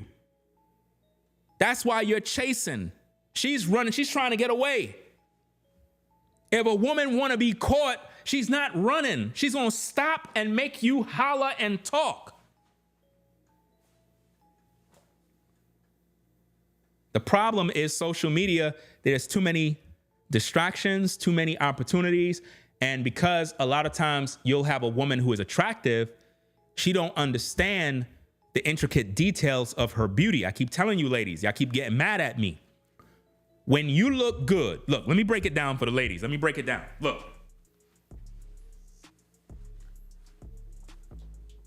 Ladies, if a man walk up to you and say, sister, you're beautiful. What he just said, excuse my language, he just said, I want to fuck you.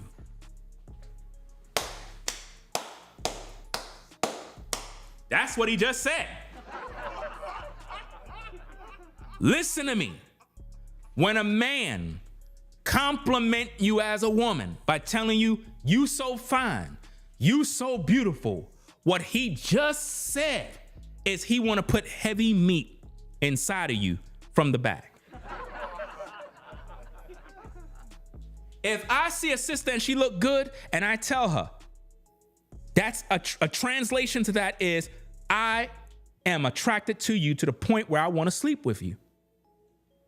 See, a lot of guys don't have the balls to just tell a woman straight up that he want to sleep with her. So what they do is they do little things like, you so beautiful. Wow. Wow, you anybody ever told you look beautiful? Bro, just tell her you want to sleep with her.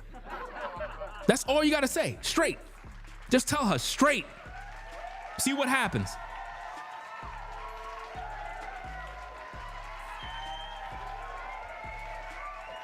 You'd be surprised what would happen, guys, if you just be honest with a lady straight. If you just pull up on that lady you liking and just say, come here for a second, I want to tell you something. And she come over. Now, once she come over, you already got her. You know that, right? You got her already. And you just tell her in her ear that you want to fuck her.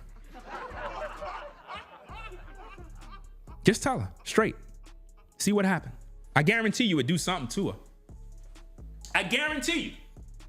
She won't ever forget you, ever. Because you told her the truth rather than sugarcoating it with all of this compliments and you're so beautiful and liking her Instagram photos and all this dumb stuff. Just get to the damn point. You're a woman, you're attractive, you look fine, I want to sleep with you. I want to mate with you. That's why we're all here.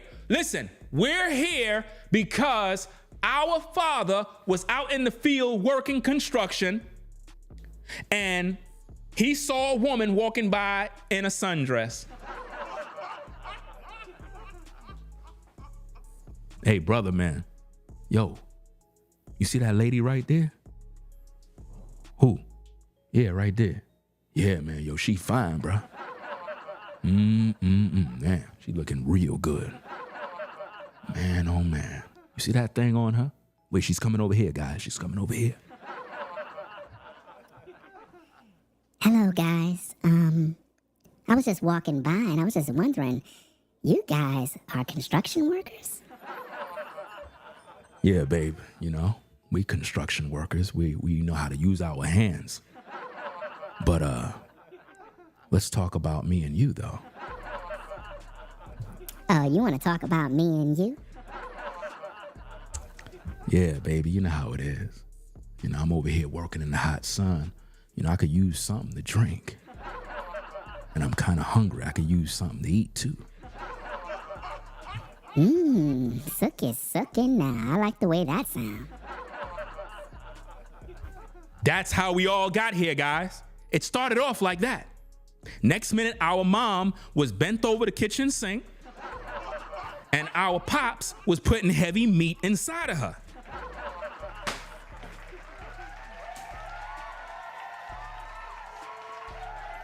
I'm telling you, that's how it goes.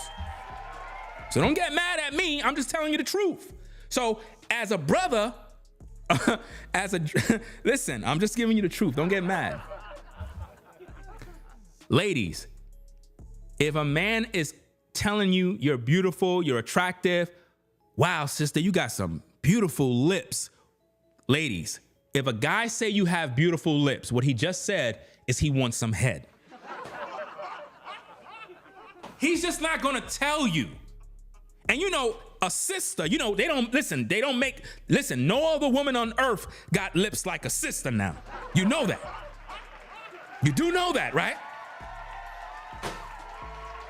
See, I'm telling you, the Lord is real. I tell you, the Lord is real. See, when God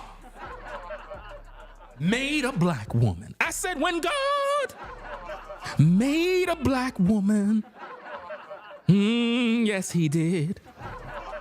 He made the woman, the black woman, with a wagon. When a black man see a sister walking down the street and he see that wagon from afar, He know there's a God. Can I get a witness? Amen. Because you know, grandma in the church wasn't always grandma. Grandma used to look good. How you doing, baby? You notice your grandmama speaking. Grandma, could you tell me a story about how, like, you and Grandpa met? Well, baby, sit down there on the couch so your grandma can teach you something. You know, when me and your granddaddy pretty much got together, you know, I was out in the South doing what I normally do in my garden. And I was bent over, you know, on the ground, planting my vineyard. And your granddaddy, you know, we were really young. He pulled up behind me and gave me a little slapping on my rear end. What, Grandma? Are you serious? That's how it all happened? Look, baby. Hold on there. Let me sit down a little bit, because you know my knees are a little rusty now. I ain't gonna lie, back in the day, I used to do some things on these knees there now. Oh, yeah.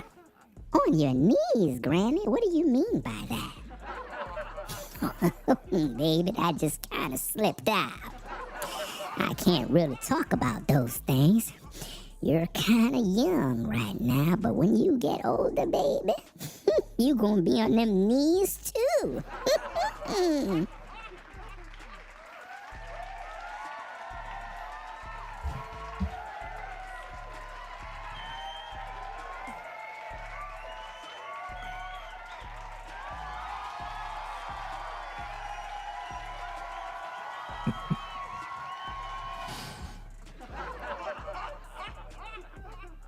I don't know, man. This is crazy, man. I don't know. That granny is wild, bro. But what I'm trying to say is Granny wasn't that old woman in church, bro. Granny used to get down. Don't think when you see all these old ladies out here that they were just old with canes. No, Granny had a wagon back in the day. Granny used to look good. Granny broke many hearts. Guys, have you ever seen a sister that was so fine? You said, my God. You looking at her from far, drooling, bro, like this. Drooling. Man. What you talking about, Willis? Man, she fine, bro. Man, she look good. See, when a guy is saying, man, she look good, that's translation. Man, I want to hit it. So ladies, you have to understand, the more attractive you look, the more fine you look, the more aroused that man is supposed to get. That's normal. There's nothing wrong with that. The problem is that all he's focused on? What are his intentions? Is his intentions to get to know you on a real serious level? Of course he's sexually attracted, but it shouldn't stop there. This is why as a woman, you got to know what is a man's intention. Sometimes you got to ask him the questions. Okay, I know you think I'm fine. I know you're sexually attracted to me. I know all of that stuff. But what are your real intentions? What are your real intentions as a man? Are you just trying to smash because I look good? See, a woman got to be smart and know. This is where a lot of ladies mess up because they don't ask the real questions. Every man is going to want to sleep with you if you look fine. But do he want to stay? Do he want to build a family? And also, do you want that? We keep focusing on what do the man want that, but what do you want? Because sometimes, guys, you'll run into a woman that just want to sleep with you. She don't want no relationship. We can't sugarcoat this thing like men just do this. No, women do it too. You got women that will meet you as a brother. She don't want no relationship. She don't want nothing. She just want to sleep with you. That's it. She don't want nothing else, bro. And this is where a lot of you guys miss the mark. you'll run into a woman that her intentions is just to sleep with you, meaning she's living her life, she's in her world, she's at her job, she don't want no husband, boyfriend, she don't want none of that. She just want you to sleep with her. That's it. You're like, nah, Ringo, that's not true. I'm telling you, it's the truth. It's facts, bro.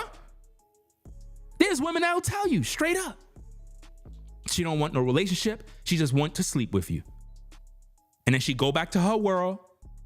And it's like you and her have this type of relationship thing where y'all just kind of link up. Why? Because she's not sure that she want to settle down yet. So what happens is when you holler at a woman like that and you pull up on her and you're like, yo, you know what I'm saying? I'm trying to make you my wife. I'm trying to really love and have kids with you. You turned her off immediately.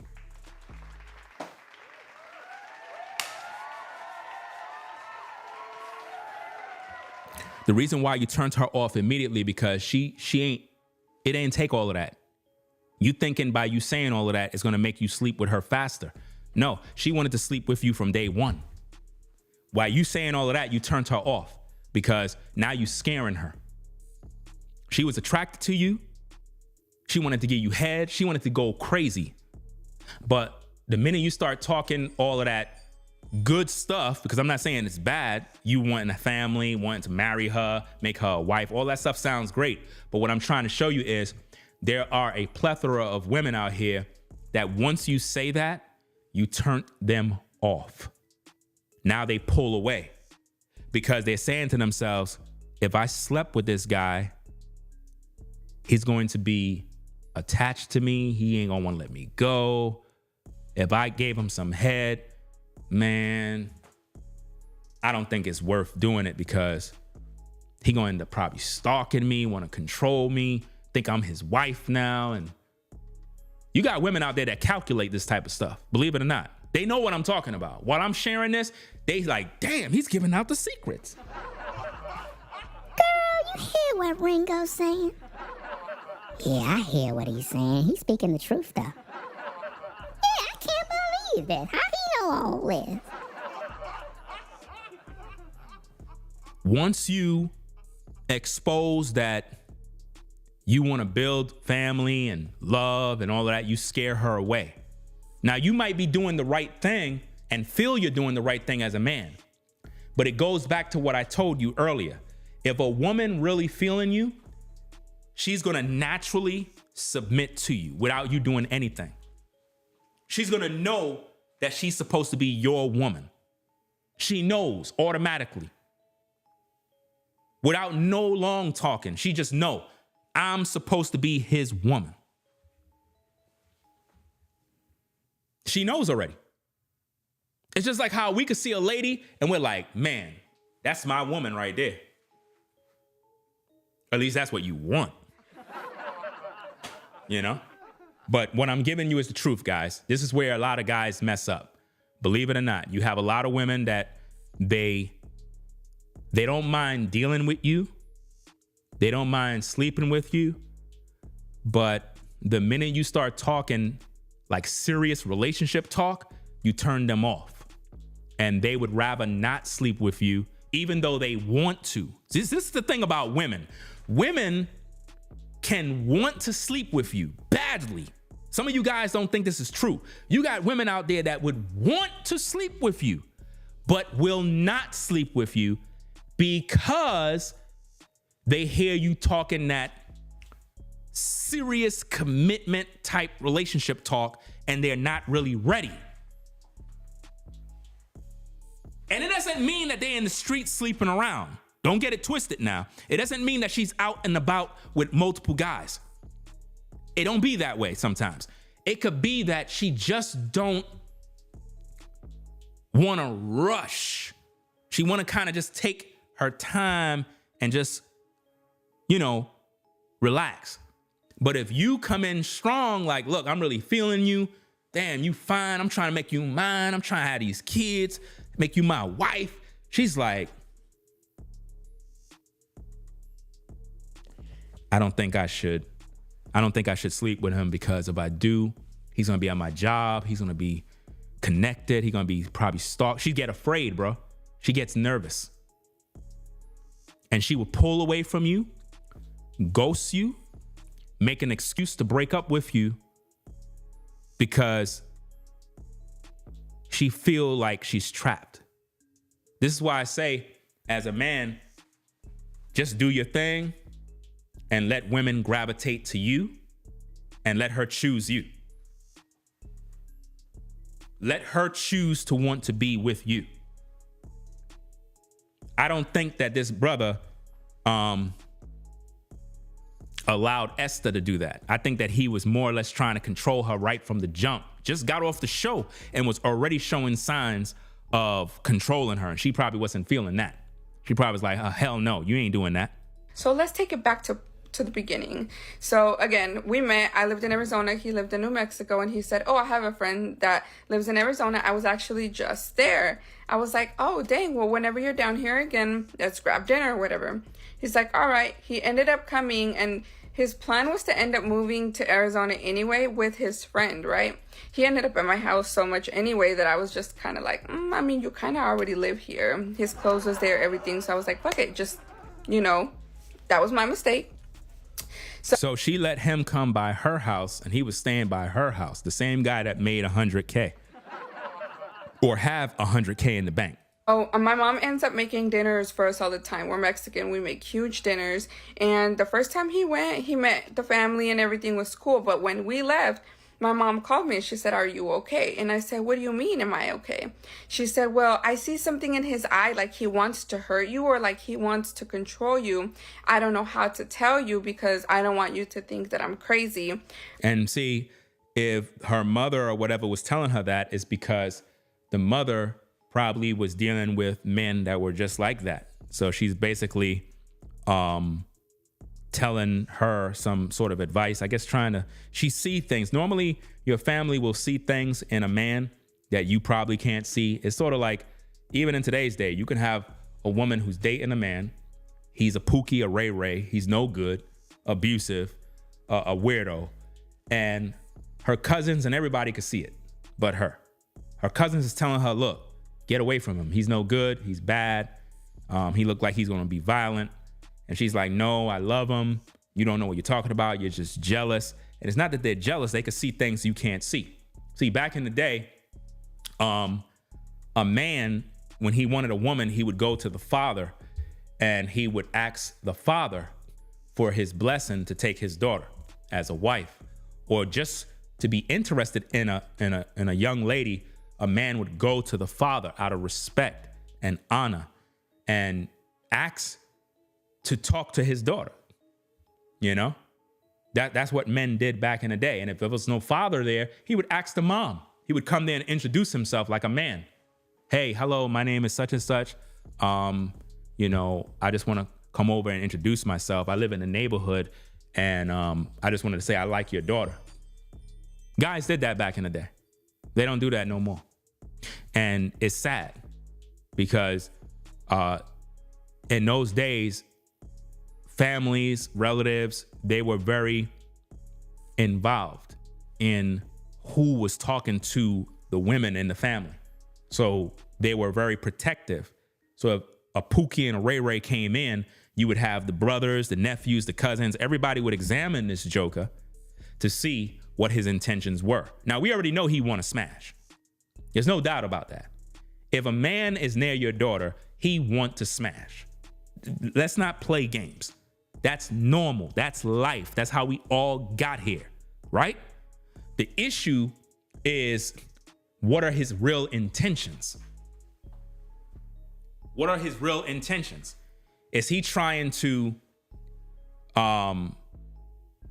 get with her because he want to make her a wife? I noticed that something's going on with the internet. What's going on here? Is everything good? Because I noticed that I'm seeing all of this like lagging. I don't know if it messed up what I was saying or not, but let me kind of rewind back what I was saying. I was saying that back in the day, a man would go to the father or the mother to introduce himself regarding his liking of their daughter. And the families would protect the daughter or the women in the family by examining the men that want them. It was sort of like a process of elimination to see whether or not what are their intentions. And my point is that as a man, naturally, you would want to sleep with a woman. That's normal behavior. Any man that is attracted to a woman want to sleep with her. That's normal. That's how we all got here. The problem is not wanting to sleep with a woman. The problem is, what are your intentions long term? Is your intentions just to screw this woman and leave her? Because that's bad. You get it? So these are things that needs to be in place. And sadly, in today's day, women don't even think about this.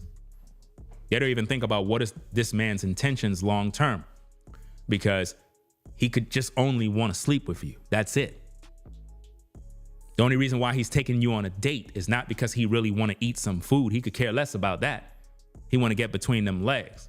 So as a woman, if you understand, based on the things that I'm telling you, every man want to sleep with you if you look good. That's normal.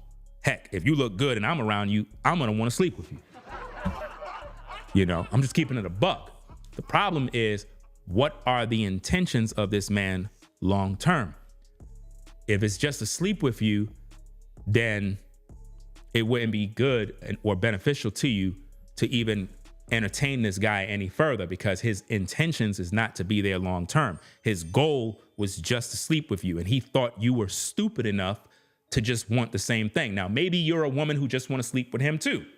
Under those circumstances, you could pretty much work out whatever deal. But if you're a woman who is attracted to a particular guy, you may want to sleep with him as much as he want to sleep with you.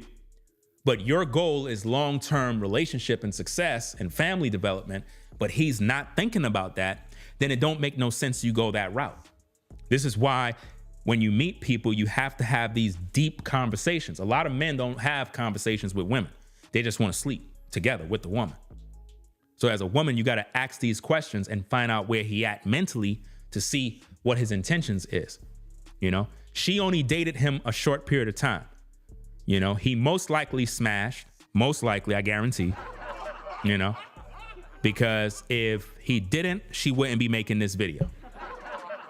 Trust me, something happened, somebody got mad, and that's why she putting him out there, because she has an issue with him. But I'm just telling you to be careful and really think about if this is the guy that you really want to be with. And I was like, well, I mean, it kind of is already in motion, you know, it's already happening. Because he already slept with her. So the advice coming from mom wasn't going to be effective because he already done put heavy meat inside of her from the back. So then my mom invites us over for dinner again. I think it was the next day, and we play loteria. And what this sister said here, Maria says, a quality man wouldn't try to sleep with a woman on the first day. You're wrong about that. A man could be a quality man and still want to put heavy meat inside of you. I don't think you're paying attention in class. See, here's the thing, ladies. Y'all, I don't know where y'all get this mentality from, talking about a quality man ain't gonna want to do this and ain't gonna want to do that. I don't know where y'all live or what mentality y'all have, but a man is a man. A man is a man. If you look good as a woman and you come around me, I'm gonna put heavy meat inside of you. Has nothing to do with, oh, if you're a quality man, you're not gonna wanna do this. What are you talking about? You look good. You're a woman, I'm a man. As soon as I get around you, I'm gonna wanna hit it. What are you talking about? Like, it don't make no sense when women say these type of things, because you cannot say that. It's like you're lying to yourself when you say that. It's wrong. And this is why so many women get caught up and end up getting pumped and dumped, because they look at it like, oh, you ain't gonna wanna do that on the first day. You never know what can happen on the first day. You could be chilling with a dude on the first day and things go this way, even though you ain't plan on doing it that way. You could be chilling with a lady and y'all vibing so good, next minute y'all kick this thing off, fam. Sky's the limit. You can't control nature. That's nature. But we don't want to say if a man is a quality man, he's not going to be trying to do this on the first day. Well, then if a woman is a quality woman, she shouldn't be trying to get in a man's pockets to take her on a date on the first day.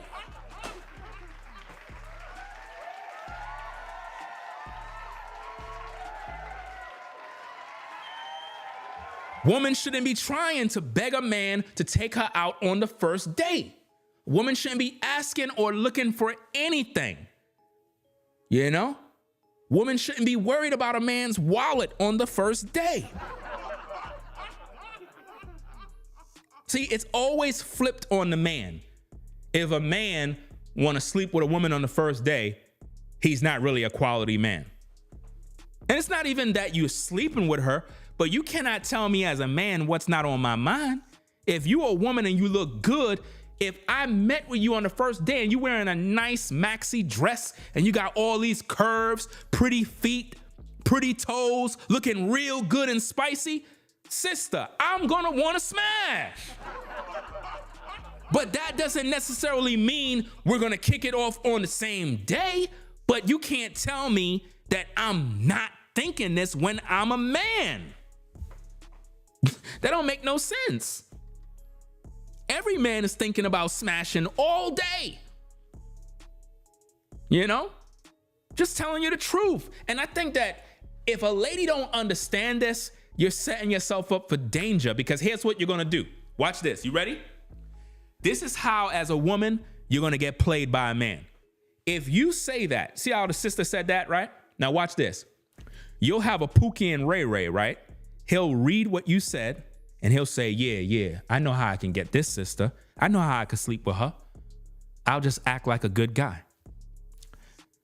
She said, a quality man won't do that on the first day. So what I'll do is I'll just play my role, act smooth, act like I really care about her, and just kind of hold things off, make her think that I'm just this nice guy. And then, because you don't see him showing any interest, you let down your guard as a woman. He end up putting heavy meat inside of you. He played his cards right. He hit it, not on the first day, but he still smashed. And then he's out. You got played. You got played because you thought if a man is quality, he's not going to do that. So he just played the role because you gave him the blueprint. That's why women are always getting played every single day. They get played all the time. I keep telling ladies this. Every man is going to want to sleep with you regardless of what the situation is. If you look good, I'm trying to put heavy meat inside of you. I'm a man at the end of the day. I can meet you today. You look good. Trust and believe it. I want to be all over you. If you're a fine sister, I want to be feeling you up and down, same day. Doesn't mean I will.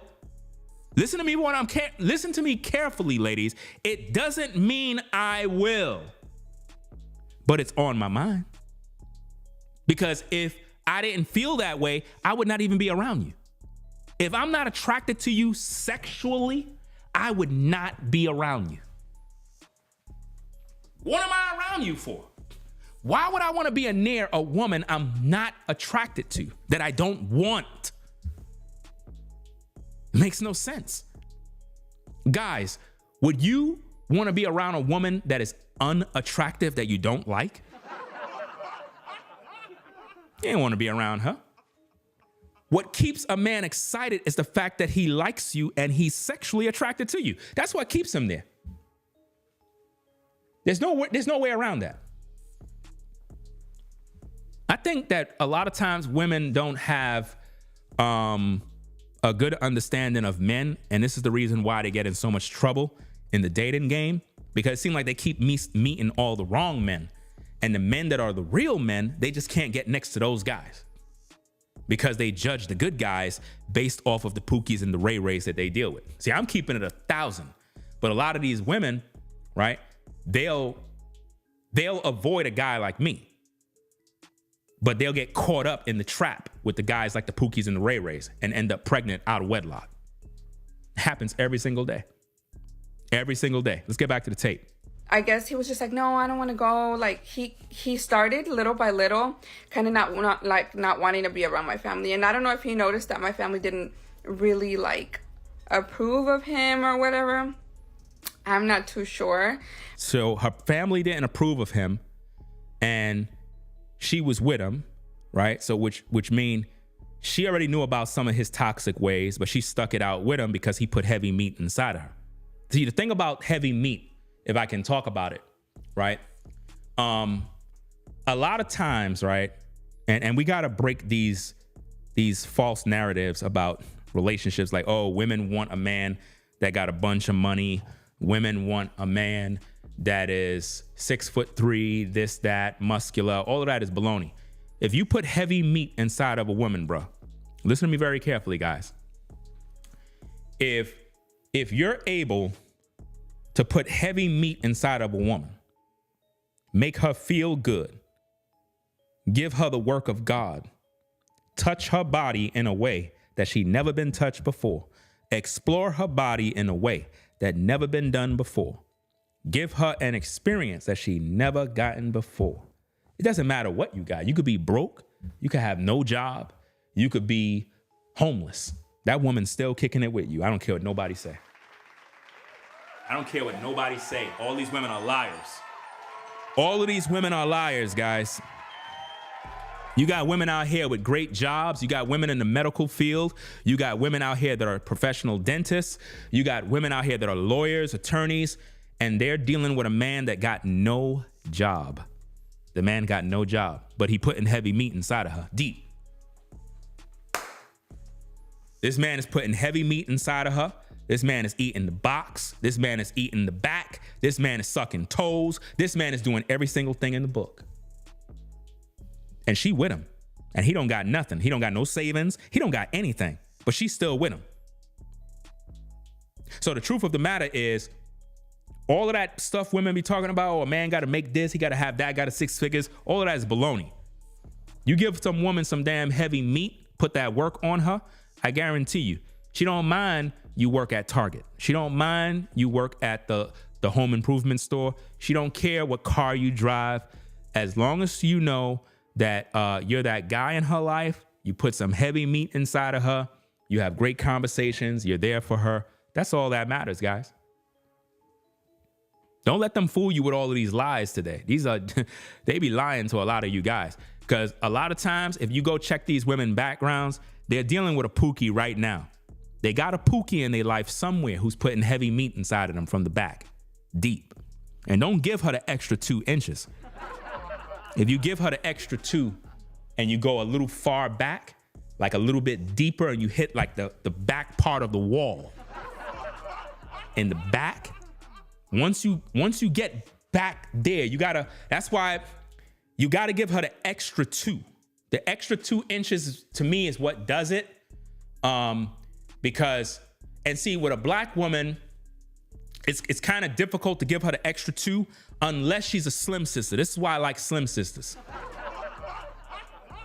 Because with slim sisters, man, you know, their wagon ain't in the way. Because sometimes a sister could have her wagon and it's like it's preventing you from giving her the extra 2. Because you got to look at this thing from an aerial perspective. You know, like how when you're looking at Google Map and you see like the aerial view. So you got to look at the wagon, a black woman's wagon, right? And you look at the cheeks, right? Sometimes her cheeks are in the way of you giving her the extra 2. Right? So what you want to do is you want to make sure you crack the Red Sea. You got to take the cheeks, you got to spread them things apart, like far, far apart, right? So that you can go deeper, all the way, the extra 2. Right? You got to give her those extra 2. It matters. Extra 2 matters, guys. Just like Black Lives Matter, extra 2 matters. Girl, you hear what he talking about? Yeah, I hear what he's saying. Extra 2, honey. Yeah, I was at work all day and hearing this kind of talk right now. I can't wait to get me my extra 2. Girl, I'm thinking the same thing, you know. There's a particular guy I was checking out. I wonder about his extra 2 too, because, you know, my wagon be in the way. Well, girl, not me. I'm kind of slim. You know, I'm a petite sister. So, you know, for me, I'm able to get it all.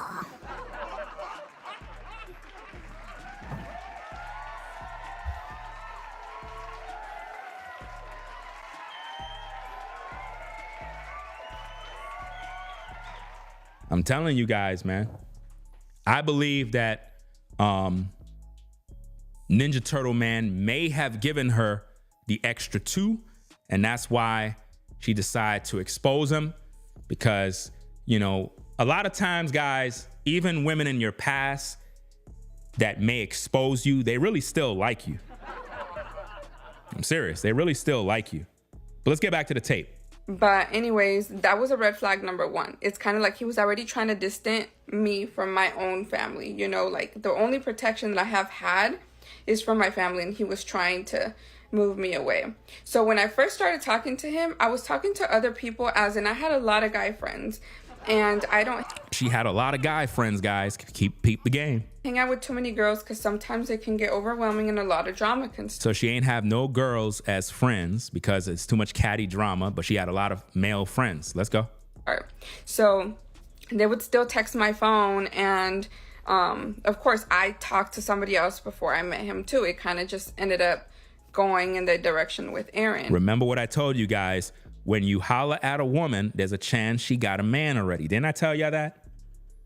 Didn't I tell you that? Now, if you notice what she just said, she confirmed what I just said. When she got with Aaron, she was already had male friends, and she was already talking to another guy, but it kind of gravitated towards Aaron. I told you guys, if you holler at a woman in today's day, if she's pretty and she look good, nice body, chances is she already have men on the shelf. She might have some shelf guys that are not necessarily her man, right? But they're on the shelf, which means she kind of just put them, those are placeholder men, right? Then you got some women, they just work, they go to their 9 to 5, they work all day. They look good, but they're not really dating anyone. You got women like that too, believe it or not. All right, you got some women out there that are fine as heck, and they just go to work, that's it. Work, school, go home. Work, school, go home. And when you look at these women, you're like, man, she look good. But she's focused on her work and her education. So getting with one of those women, it's gonna take, I guess, the right place at the right time, because they want a relationship, but because of their busy schedule, it doesn't even permit it, because it's like they don't even have no opportunities to even meet people. They might even live in an area where there's nobody. So it's like, it's crazy. You know what I mean? It's some real crazy, hectic situations. But for the most part, this woman, she already had a man that she was talking to when she got with Aaron. That's why he's insecure in terms of not wanting promiscuous women. Shout out to Sheba for the support. And shout out to anybody else that supported via the super chat that I may have not seen. Shout out to Sherelle. See Sherelle in the building. Tracy in the building. All right, let's get back to the tape. And so they would text my phone, and he would check my phone every few hours. Every time a vibration would go off, every time I'd get a notification, he's looking at me like he wants to, like, literally do something to me. So she's basically saying that he looks like he wanted to hit her. That doesn't necessarily mean that he's a woman beater, but he can give off that feeling that would make a woman get nervous. So does it mean he's a woman beater? No, but he may be using a look to intimidate her, to make her feel like you better not be talking to nobody or else. You know what I mean? So it's not looking good for him based on her testimony. What was going on is just that look in his eyes, and you guys know because you have seen that look in the Pop the Balloon game, like this video that went viral. So Caramel said next they will be doing a GoFundMe for her. You never know. He starts checking my phone every few hours. He starts to track my location. I gave him my location on my phone because I was like, I have nothing to hide, right? And I'm always either at work, with him at home, or with my family. So go ahead and go to part 2. All right, welcome back to part 2 of Watch Who You Date. We're talking about Aaron, the guy that went viral on Pop the Balloon game. So anyways, he starts to distance me from my family. He starts to track me. I give him my location because I had nothing to hide. Every time I would walk by the window, my location would show that I was outside. So he'd call me like, what are you doing outside? Who are you messing with at work? Why aren't you working? Like, that controlling, right? Guys, if you have to contact a woman at her job, bro, every single minute to see who she cheating with, bro, you need to leave her alone. Told you already, guys. You never know what could be going on in the workplace, man. There could be a guy at your woman's workplace that got your woman bent over the table, bro. Putting heavy meat in her, bro. Deep. It happens, guys. I know your feelings is hurt. I know it's painful, bro. But it happens, bro, at the job. See, like how you have a counter here, counter right there. You have a lot of women, bro, at the job place, right over the counter, bro. See how I'm standing up like this? Just like how I am right here. She be at the job, bro, and a guy be like this, holding her by the waist, putting heavy meat in her from the back, bro. I'm serious. Happens all the time on a 9 to 5, bro. Scary place to be. None of these women are safe on the 9 to 5, bro. All you brothers, you know what I'm talking about, because there's a couple of them sisters, you had them in the back room. You had her over the counter, just like this. Sometimes you put her on the counter. You let her sit on the counter. Y'all know what I'm talking about. Y'all know what I'm talking. You let her sit on the counter like this in front of you, and you go to work on the job, bro. You know, it is what it is. Let's get back to the tape. See, a lot of these ladies, they laughing because they know what I'm talking about. Then he starts doing pop-ups at my job, and it got so bad because he would show up in his work truck while he's supposed to be at work at my job that my supervisor had to keep watching me. We had to basically, like, everybody had to walk me to my car after work to make sure that I made it. Somebody said that's nasty. That's how women like it, nasty. Who said that? Studio something? I don't know if they're referring to my comments about the woman on the job or whatever the case is, but women like it nasty. I don't know. Everything is backwards, guys. Women want everything nasty. The more nasty, the better. Y'all just keep listening to their lies. I don't know why y'all keep listening to their lies. Y'all be trying to sound, I guess, like gentlemen. They don't want all of that gentleman stuff. They want you to be nasty, dirty, disgusting, and filthy. I don't know why they lying to y'all. This is why you got some guys, they just tell women straight up what they're looking for and what they want straight. And he get right to the point, no sugarcoating, no lies. And after that, it's on and popping. Whereas some of you guys are playing Mr. Nice Guy, being gentlemen, good morning, sister, good night, sister. She don't want to hear that. She don't want to hear none of that talk, bro. You wasting a lot of time. Guys, while you wasting your time saying good morning, sister, good night, sister, there's 1,000 other guys trying to talk to this woman. Do you not understand that? Time is very limited. There's no time to be playing. If you like this woman, you need to be very assertive and make it known. No playing. You got to hold her by the hand, bro, and you got to tell her what it is. Seriously, man, time is running out. Don't let another dude tell her before you. You know what I mean? And the girls would text me, hey, did you make it? Again, it's a clinic full of girls. So that was a red flag number 2. And then one time I walked outside. Maria said, nice guys wins in the end, bad advice. Where's your husband? Here we go. Here we go.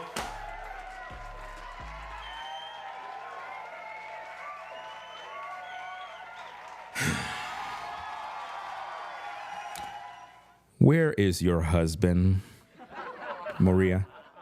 Where's your husband? Could you tell him to come into the comments, please? Oh, there's no husband around. Because she said bad advice. How is it bad advice? You don't even have a husband. You talk about nice guys finish or win. How many nice guys try to talk to you and you rejected them all? How many nice guys came up to you? Hola, María, ¿qué pasó? Hola, hermana, ¿qué estás haciendo? Hey, hermosa, hey, ¿qué lo que, hermosa? How you doing? Hey, you looking very nice right there, man. I try to talk to you. You don't want to talk to me. What happened with you, man? And you rejected all of those guys. What about that? You rejected all of those good men. Come on now. She says, I don't have a husband. We're not even going to waste no time on you. Let's just get back to the show. Let's go. To the cafeteria, and he calls me and he's like, how did I know you were outside? So that in my head was like, circles are already turning. I go to my car to see if he put a tracker, because he is capable of doing some shit like that. And I couldn't find anything. And then he pops up at my job like, don't break up with me, don't do this, like, I'll change. I thought I was... So basically he ran to her job and was begging to stay. Please don't go. Don't go away. I want you to stay. Hey, hey, don't leave me. Don't go. Baby, I said don't go. Baby, please don't go. I want you to stay. Hey, hey, hey. Please don't leave me. Don't leave me. Don't leave me. Don't go away. I want you. Don't leave me. I want to stay. Don't leave me. Don't go. I want to stay. Don't leave me. Don't go. Wanna stay, wanna stay, wanna stay, stay, stay, stay, stay.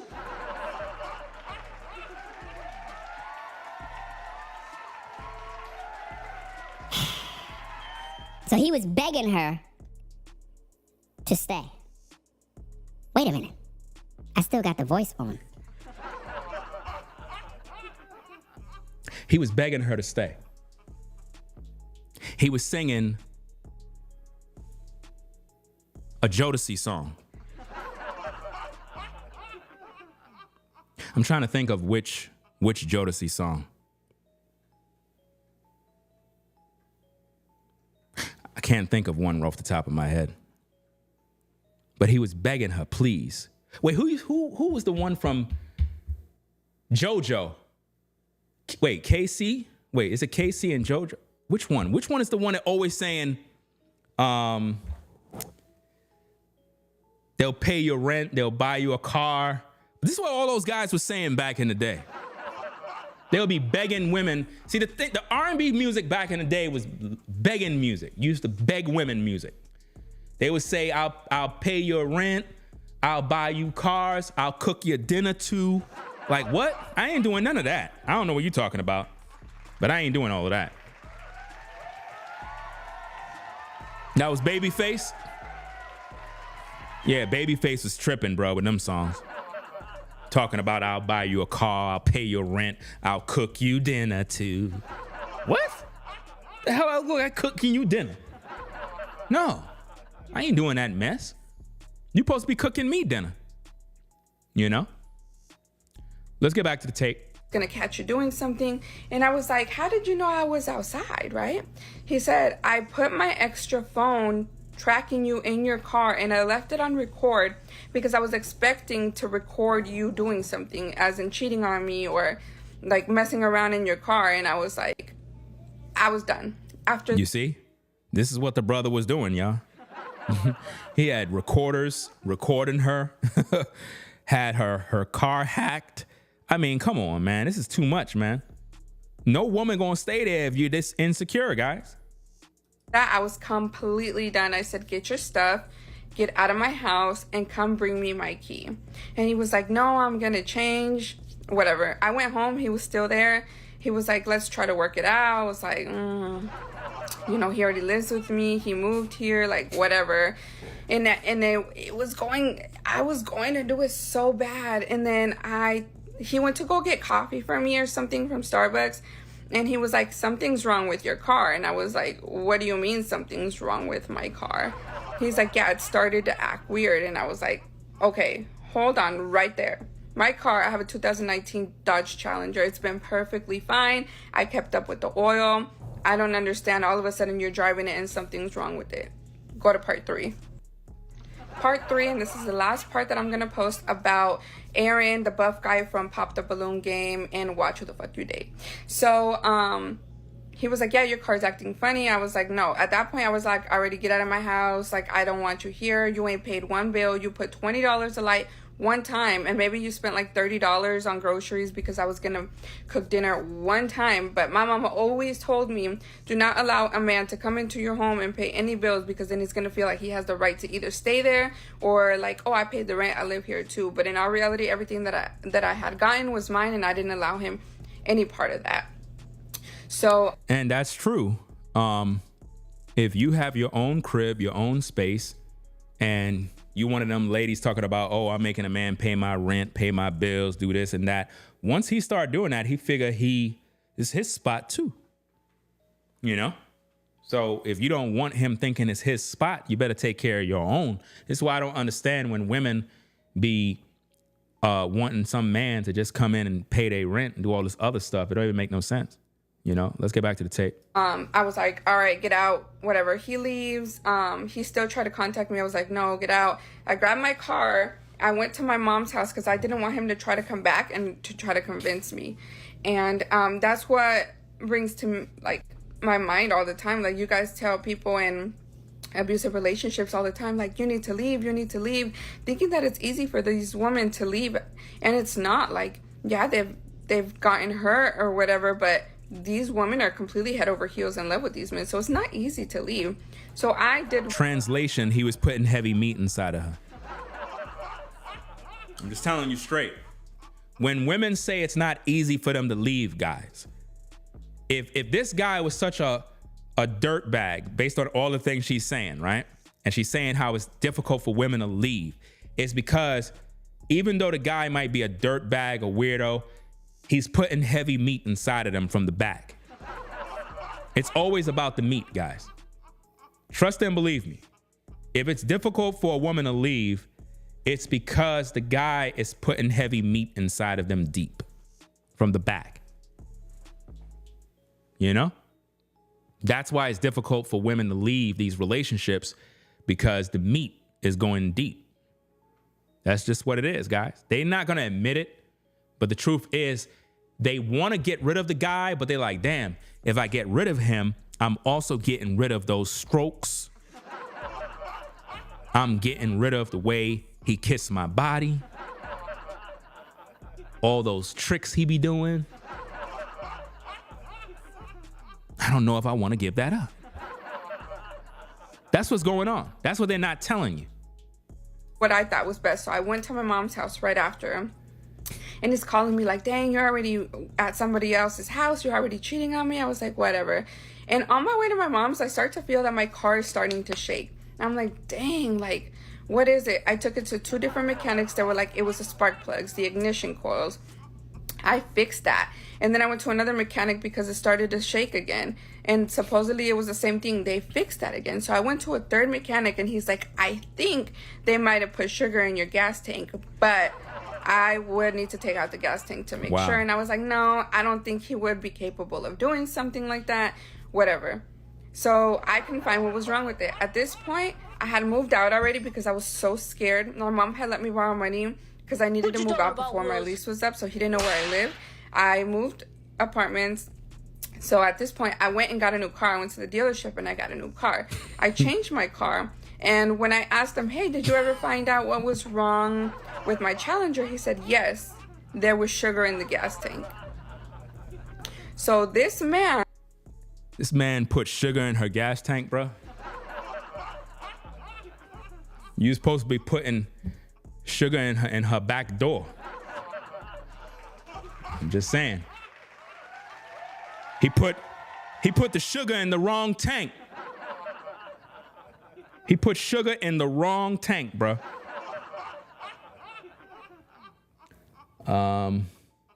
This is crazy, bro.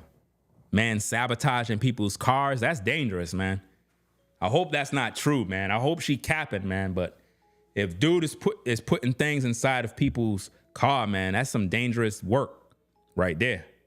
That claims to be very godly and studies the Bible and, you know, practices this religion. Now, when it comes to religion, I don't know what religion he practiced, because he said something during the dating show that was kind of crazy. He said some sort of, I don't know what kind of belief system he's into.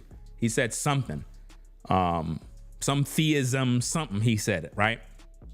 That doesn't mean he repped the Bible, right? So it's like, I don't know what he believed, but she's calling him out by saying he repped the Bible or acting like it, but he don't really live by it. Something along them lines.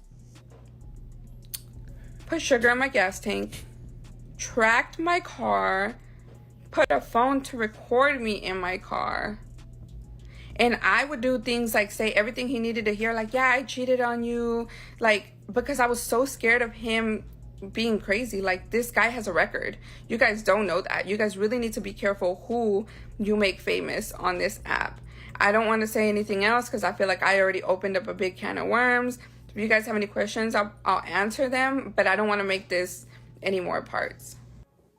All right, now y'all, I know you've been waiting for updates. I have not been posting anything because it got a little out of hand, but I know you guys have seen the videos go crazy on WorldStar and IG and Twitter now. I didn't even have a Twitter and I got it sent to me from everywhere. So let's get something straight real quick. I did not get him fired. And the person who did it, I don't know who it is. I don't even know where he works.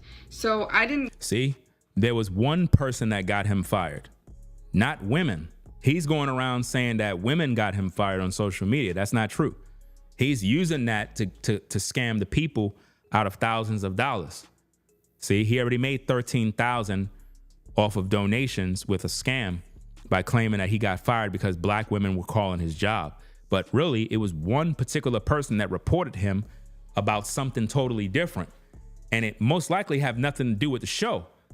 And that's how he got fired. But he's going to spin it and blame black women. And that's pretty much what he's doing. He know who did it. If you look at the other video that I played with him, he said when he find out who did it, who doxed him or whatever the case is, that situation is going to be dealt with. So he know it's somebody that's close to him. He could be making up the whole story, man, for all we know. Get him fired, and WorldStar happened to just flip it around and somehow said that I got him fired. For all I know, he probably quit, you know? Nothing to do with me. I didn't do it. There's a lot of upset women. There's more than 7 ex-girlfriends or people that he wasn't so very nice to that have came forward. There's accounts on Instagram now of people, I don't know who they are, posting his past and stuff, and that ain't got nothing to do with me. He took it a little too far because the only ammo he had against me was to post my kids, which is illegal, sir. And I know you're watching this video. It is illegal to post someone else's kids without their permission. You heard me? It is actually wrong to do that. So if he did that, he's wrong. You're not supposed to post her children or whatever the case is. You know what I mean? You're not supposed to do that. That's definitely a no-no. That's why when I do my videos, if you notice, I don't put kids in my videos. Even if the video is public and it has children in it, I normally blur the children out because there's certain policies that govern stuff like that, and you're just not supposed to do it. But if he put her children out there, that's wrong. You shouldn't be doing that. I'm no longer speaking on this topic. And the reason why I'm no longer posting is because it is a very traumatic experience. I don't think you guys understand how scary it is to have to watch every single surrounding, every time you get in your car, every time you get a notification because it brings back PTSD. I don't think y'all understand how it feels on a woman's chest to feel like you can't do anything, like you can't breathe. I just want to feel safe again. I told my story. I gave you guys awareness. Please think about it. I said what I said. Have a nice day. So she shared her truth regarding the situation. She said it was a traumatic experience dealing with him. So basically what she's doing in all sense and purposes is trying to just warn women to, to be on guard and be careful out there, because he might have some screws loose. I mean, any guy that would dress up in a Ninja Turtle costume and go to Walmart gotta be a Looney Tune, man. At the end of the day, it just doesn't make any sense. And again, if you're on the Ringo TV Raw channel, you can't see what we're seeing on this channel. You got to go to the Ringo TV Reactions channel. That way you're able to see all the footage. I'm streaming on 2 channels at the same time, right? So this guy has been exposed as being a scammer. We're going to see how long he keep the GoFundMe up. Once it hit 15,000, he's supposed to close it, right? Because I already done gave you all of the receipts that when he hit $9,000, the goal of the GoFundMe said 1,000. It was at 1,000. So how he switched it up. Think about that, fam. And all of this is over being on the show, talking with this woman in whom he said was a gold digger and just after his money. But I haven't seen no videos from her going at him yet. And if there are any videos of her going in on him, send me those videos on Instagram at Ringo TV Raw, right? Because I would like to see those particular videos to examine the tapes, find out what's happening.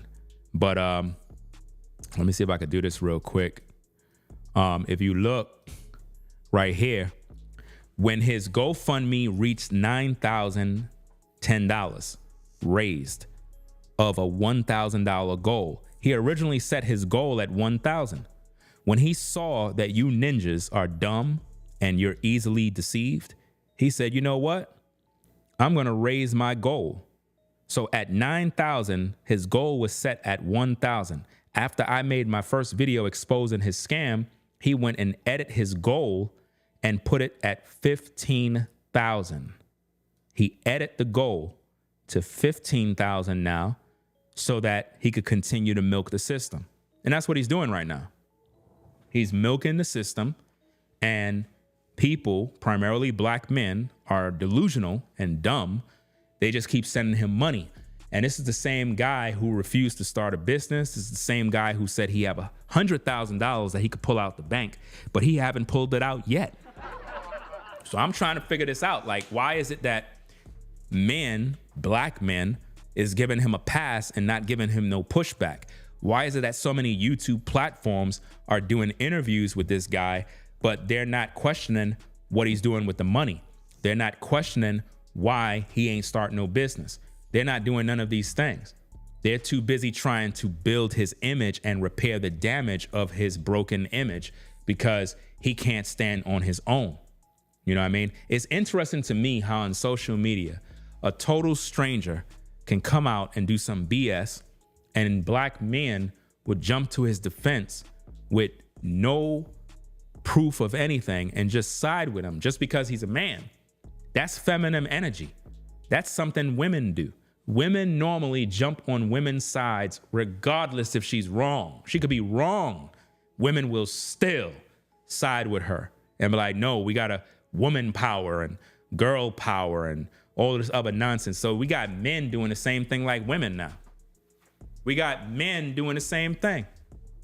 A guy out here scamming the people and men are promoting him as a good guy. No, any man that's using children to scam is a bad man. This man claimed he's doing humanitarian work, but he have no receipts. This man is garnering up all this cash, but show no receipts of where the money goes. He's using this to fund his lifestyle. He's using this to trick on women, allegedly. He's using this to buy bottles, pay for sections, buy clothing, and live his best life. But he's not using it to start no business, and he's not using it for troubled kids. He's not even giving kids the money. You would think the money would be used to help out the kids, to help them to buy clothes, to buy school supplies, to get football uniforms, basketballs, things for community centers, get some computers for the community centers so the kids could do some research or whatever. He's not doing nothing with that money to help the kids. Nothing. But this is what black men are funding. And what this proves is that as men, we really don't know how to support each other. We support foolishness and we enrich those that scam the community. And it goes right back to the church, how the people are the ones who enrich the pulpit pimp, the pastors. They all get rich overnight. Anybody that is black and in power in terms of ministry, in government, in different arenas in life, they always get enriched by the people who are delusional and dumbed down. It always happens that way. The pastor live the best life, live in the best homes, drive luxury cars, fly in Lear jets, while you're in the projects, right? And you have to take a skateboard to work. You have to ride a bicycle in the rain for 30 miles, right? In order to get to work. A lot of you have to take a skateboard to church while your pastor live in the laps of luxury. You can't go to your pastor in the churches and ask for any money because he would tell you to pray about it and believe God that he will give you a blessing. But when the pastor needs something, he never go to God and pray. He go to the people and say, I'm trying to buy a plane. Could you donate? Have you noticed that? The church never goes to God for anything. They come to the people. But when the people need stuff, the pastor tell you to pray about it. Y'all keep going to these crazy churches. God is not in none of these churches out here, fam. Listen to this very carefully. Listen carefully, guys. I know you're upset. I know a lot of you Christians and believers, you're mad at me when I say this. But God is not in none of these churches out here. None of these churches. All these pastors are all false. You know, just look at your so-called pastor. What is this guy? The shiny suit wearing pastor that scammed the woman. Look at it. He just gave him 9 years in prison. They just gave that brother 9 years. We're going to do a video about that too. We're going to do a video about it. You know, they just convicted him. He's going to be serving 9 long years in prison. You know what I mean? Yeah, Whitehead. He going straight to pen. Right where he belonged, fam. I told you, all these shiny suit wearing, Gucci shoe walking, Prada jacket wearing pastors are all false. They're all false. All they do is scam people. That's all they do. He's been scamming for a long time. He just got caught.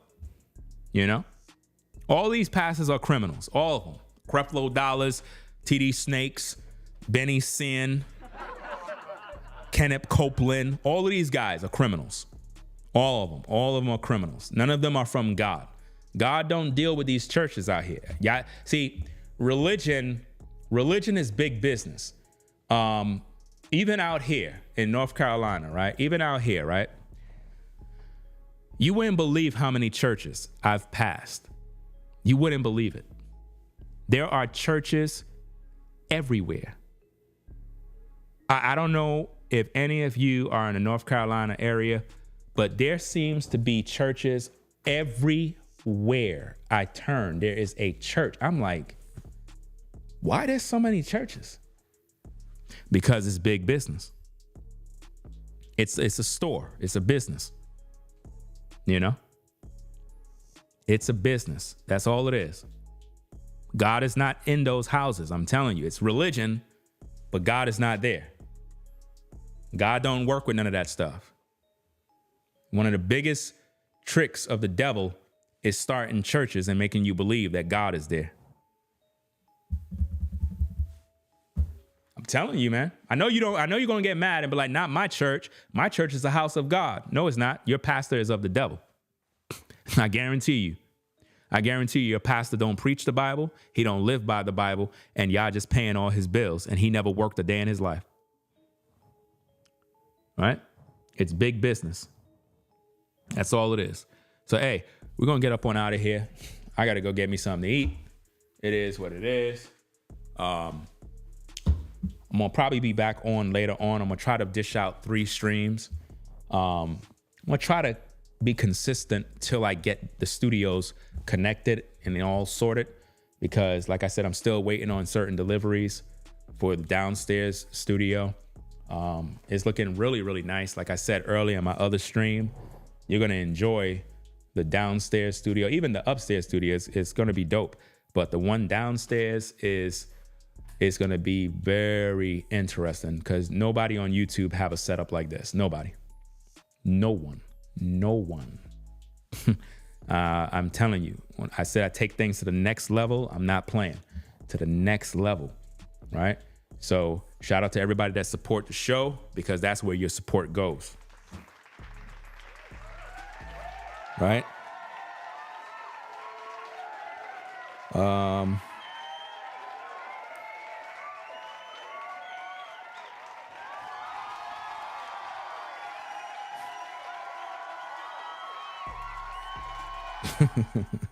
This is crazy.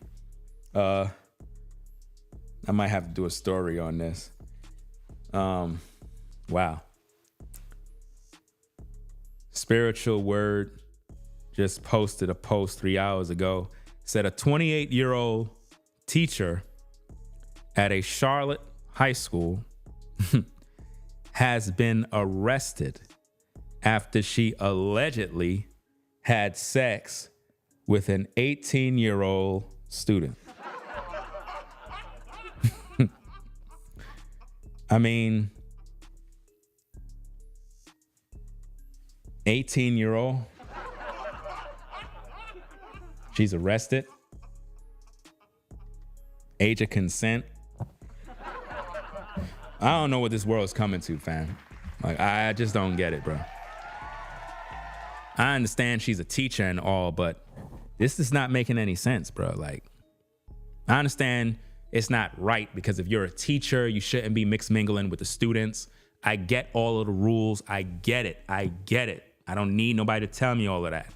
But the student is 18. 18. She's 28. But she's being arrested. I don't know. Maybe somebody got to tell me what's going on here.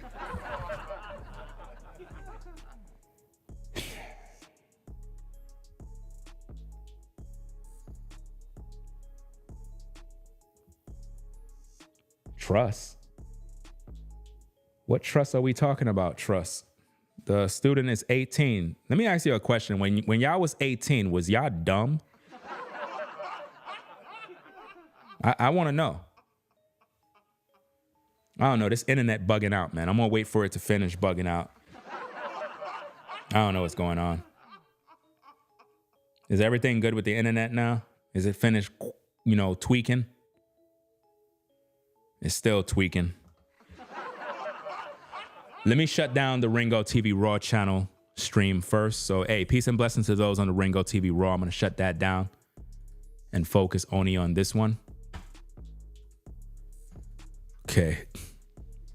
So we're only on the Ringo TV Reactions channel now.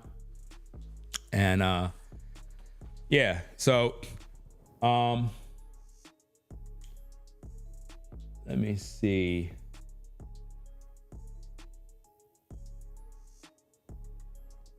Yeah, with the situation with the school teacher, it says she's 28 years old. Charlotte teacher has been arrested after she allegedly had sex with an 18-year-old student. What I'm trying to figure out is why the 18-year-old is still there.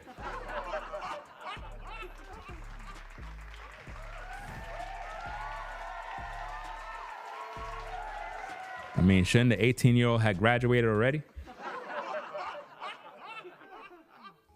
I'm just asking questions, man, because y'all looking at the situation as if though the 18-year-old is like this little kid and she's taking advantage, as if though none of y'all been 18 years old before. And I don't know, man, we got to have these kind of conversations, man, because the world we live in is sick. It's a sick world. Did she break any rules on the job? Yes. As a student, as a teacher, you're not supposed to, fraternize the students or whatever the case is. You're not supposed to mess around with them. I get that. But arrested? I don't know, man. There got to be more to the story on what really happened. Now, if she had a long-term relationship with the student from when they were 16 all the way up, then now, there could be a situation, Let me see. Somebody said he was groomed. Well, I don't know. I don't know the full story. I'm just looking at the fact that they said 18 years old. It's like, it makes me laugh. But now maybe she was with him from when he got into high school. Like, probably been there messing with him for a minute. Maybe it was that. So if it's that situation, then yeah. But if dude is 18, the dude is a grown man. Like, so hold up, you an 18-year-old young man and you snitch on your teacher? I don't know what's going on with these, I don't know, man. Like, where were these teachers when I was coming up, bruh? Where was these teachers? I'm just saying, fam. I know a lot of you guys are saying the same thing. Like, where were these teachers when we were growing up? Where were those teachers?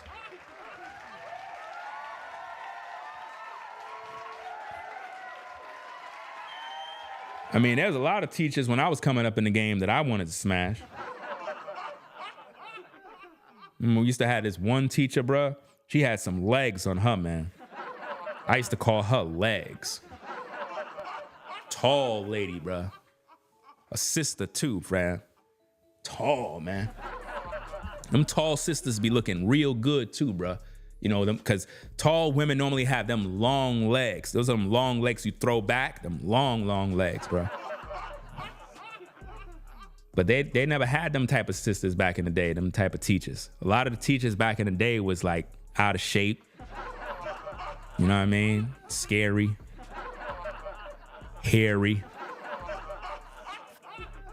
Remember them teachers back in the days that had all that hair in their nose? And they be standing over you with bad breath, spitting on you while talking, have all this funky odor. It was only a couple of teachers back in the day that was fine, but we didn't have teachers back in the days that was trying to give us some head or nothing. We didn't have them. I don't know. It was different back then. Today's teachers is different. You know what I mean? But hey, to each his own, man. It is what it is. I know y'all mad with me just because I said that. Y'all mad. I don't care. Get mad. Let me see. Yeah, I got to get me something to eat, fam. Got to get me something to eat, man. Okay, let's see what we got. Da, da, da, da. Da, da, da, da. Okay, shout out to Katina for the support. Randy, Latasha, shout out to Latasha. Sherelle, moderator, shout out to her for the support. And Revolutionary Loss for the support.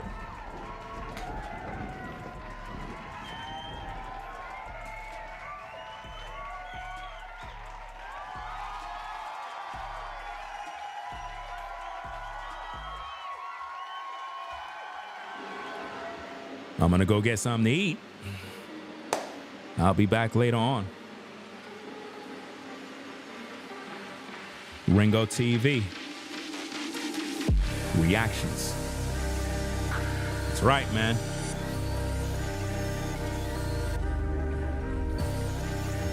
Make sure you rate, comment, and subscribe. Ringo TV Reactions.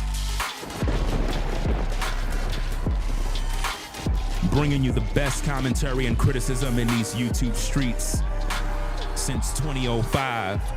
Well, 2006 to be exact. Since 2006, we've been putting in work in these YouTube streets. Make sure you rate, comment, and subscribe to the channel. Give us a thumbs up. Give us a follow. We'll catch you on the next stream, man. I got to go get me something to eat. I've been working, fam. So salute to everybody. Peace and blessings to the mods. Peace and blessings to all those on the 9-to-5 grind, all the truck drivers, all the people out there in law enforcement, the firemen, everybody out there doing their thing.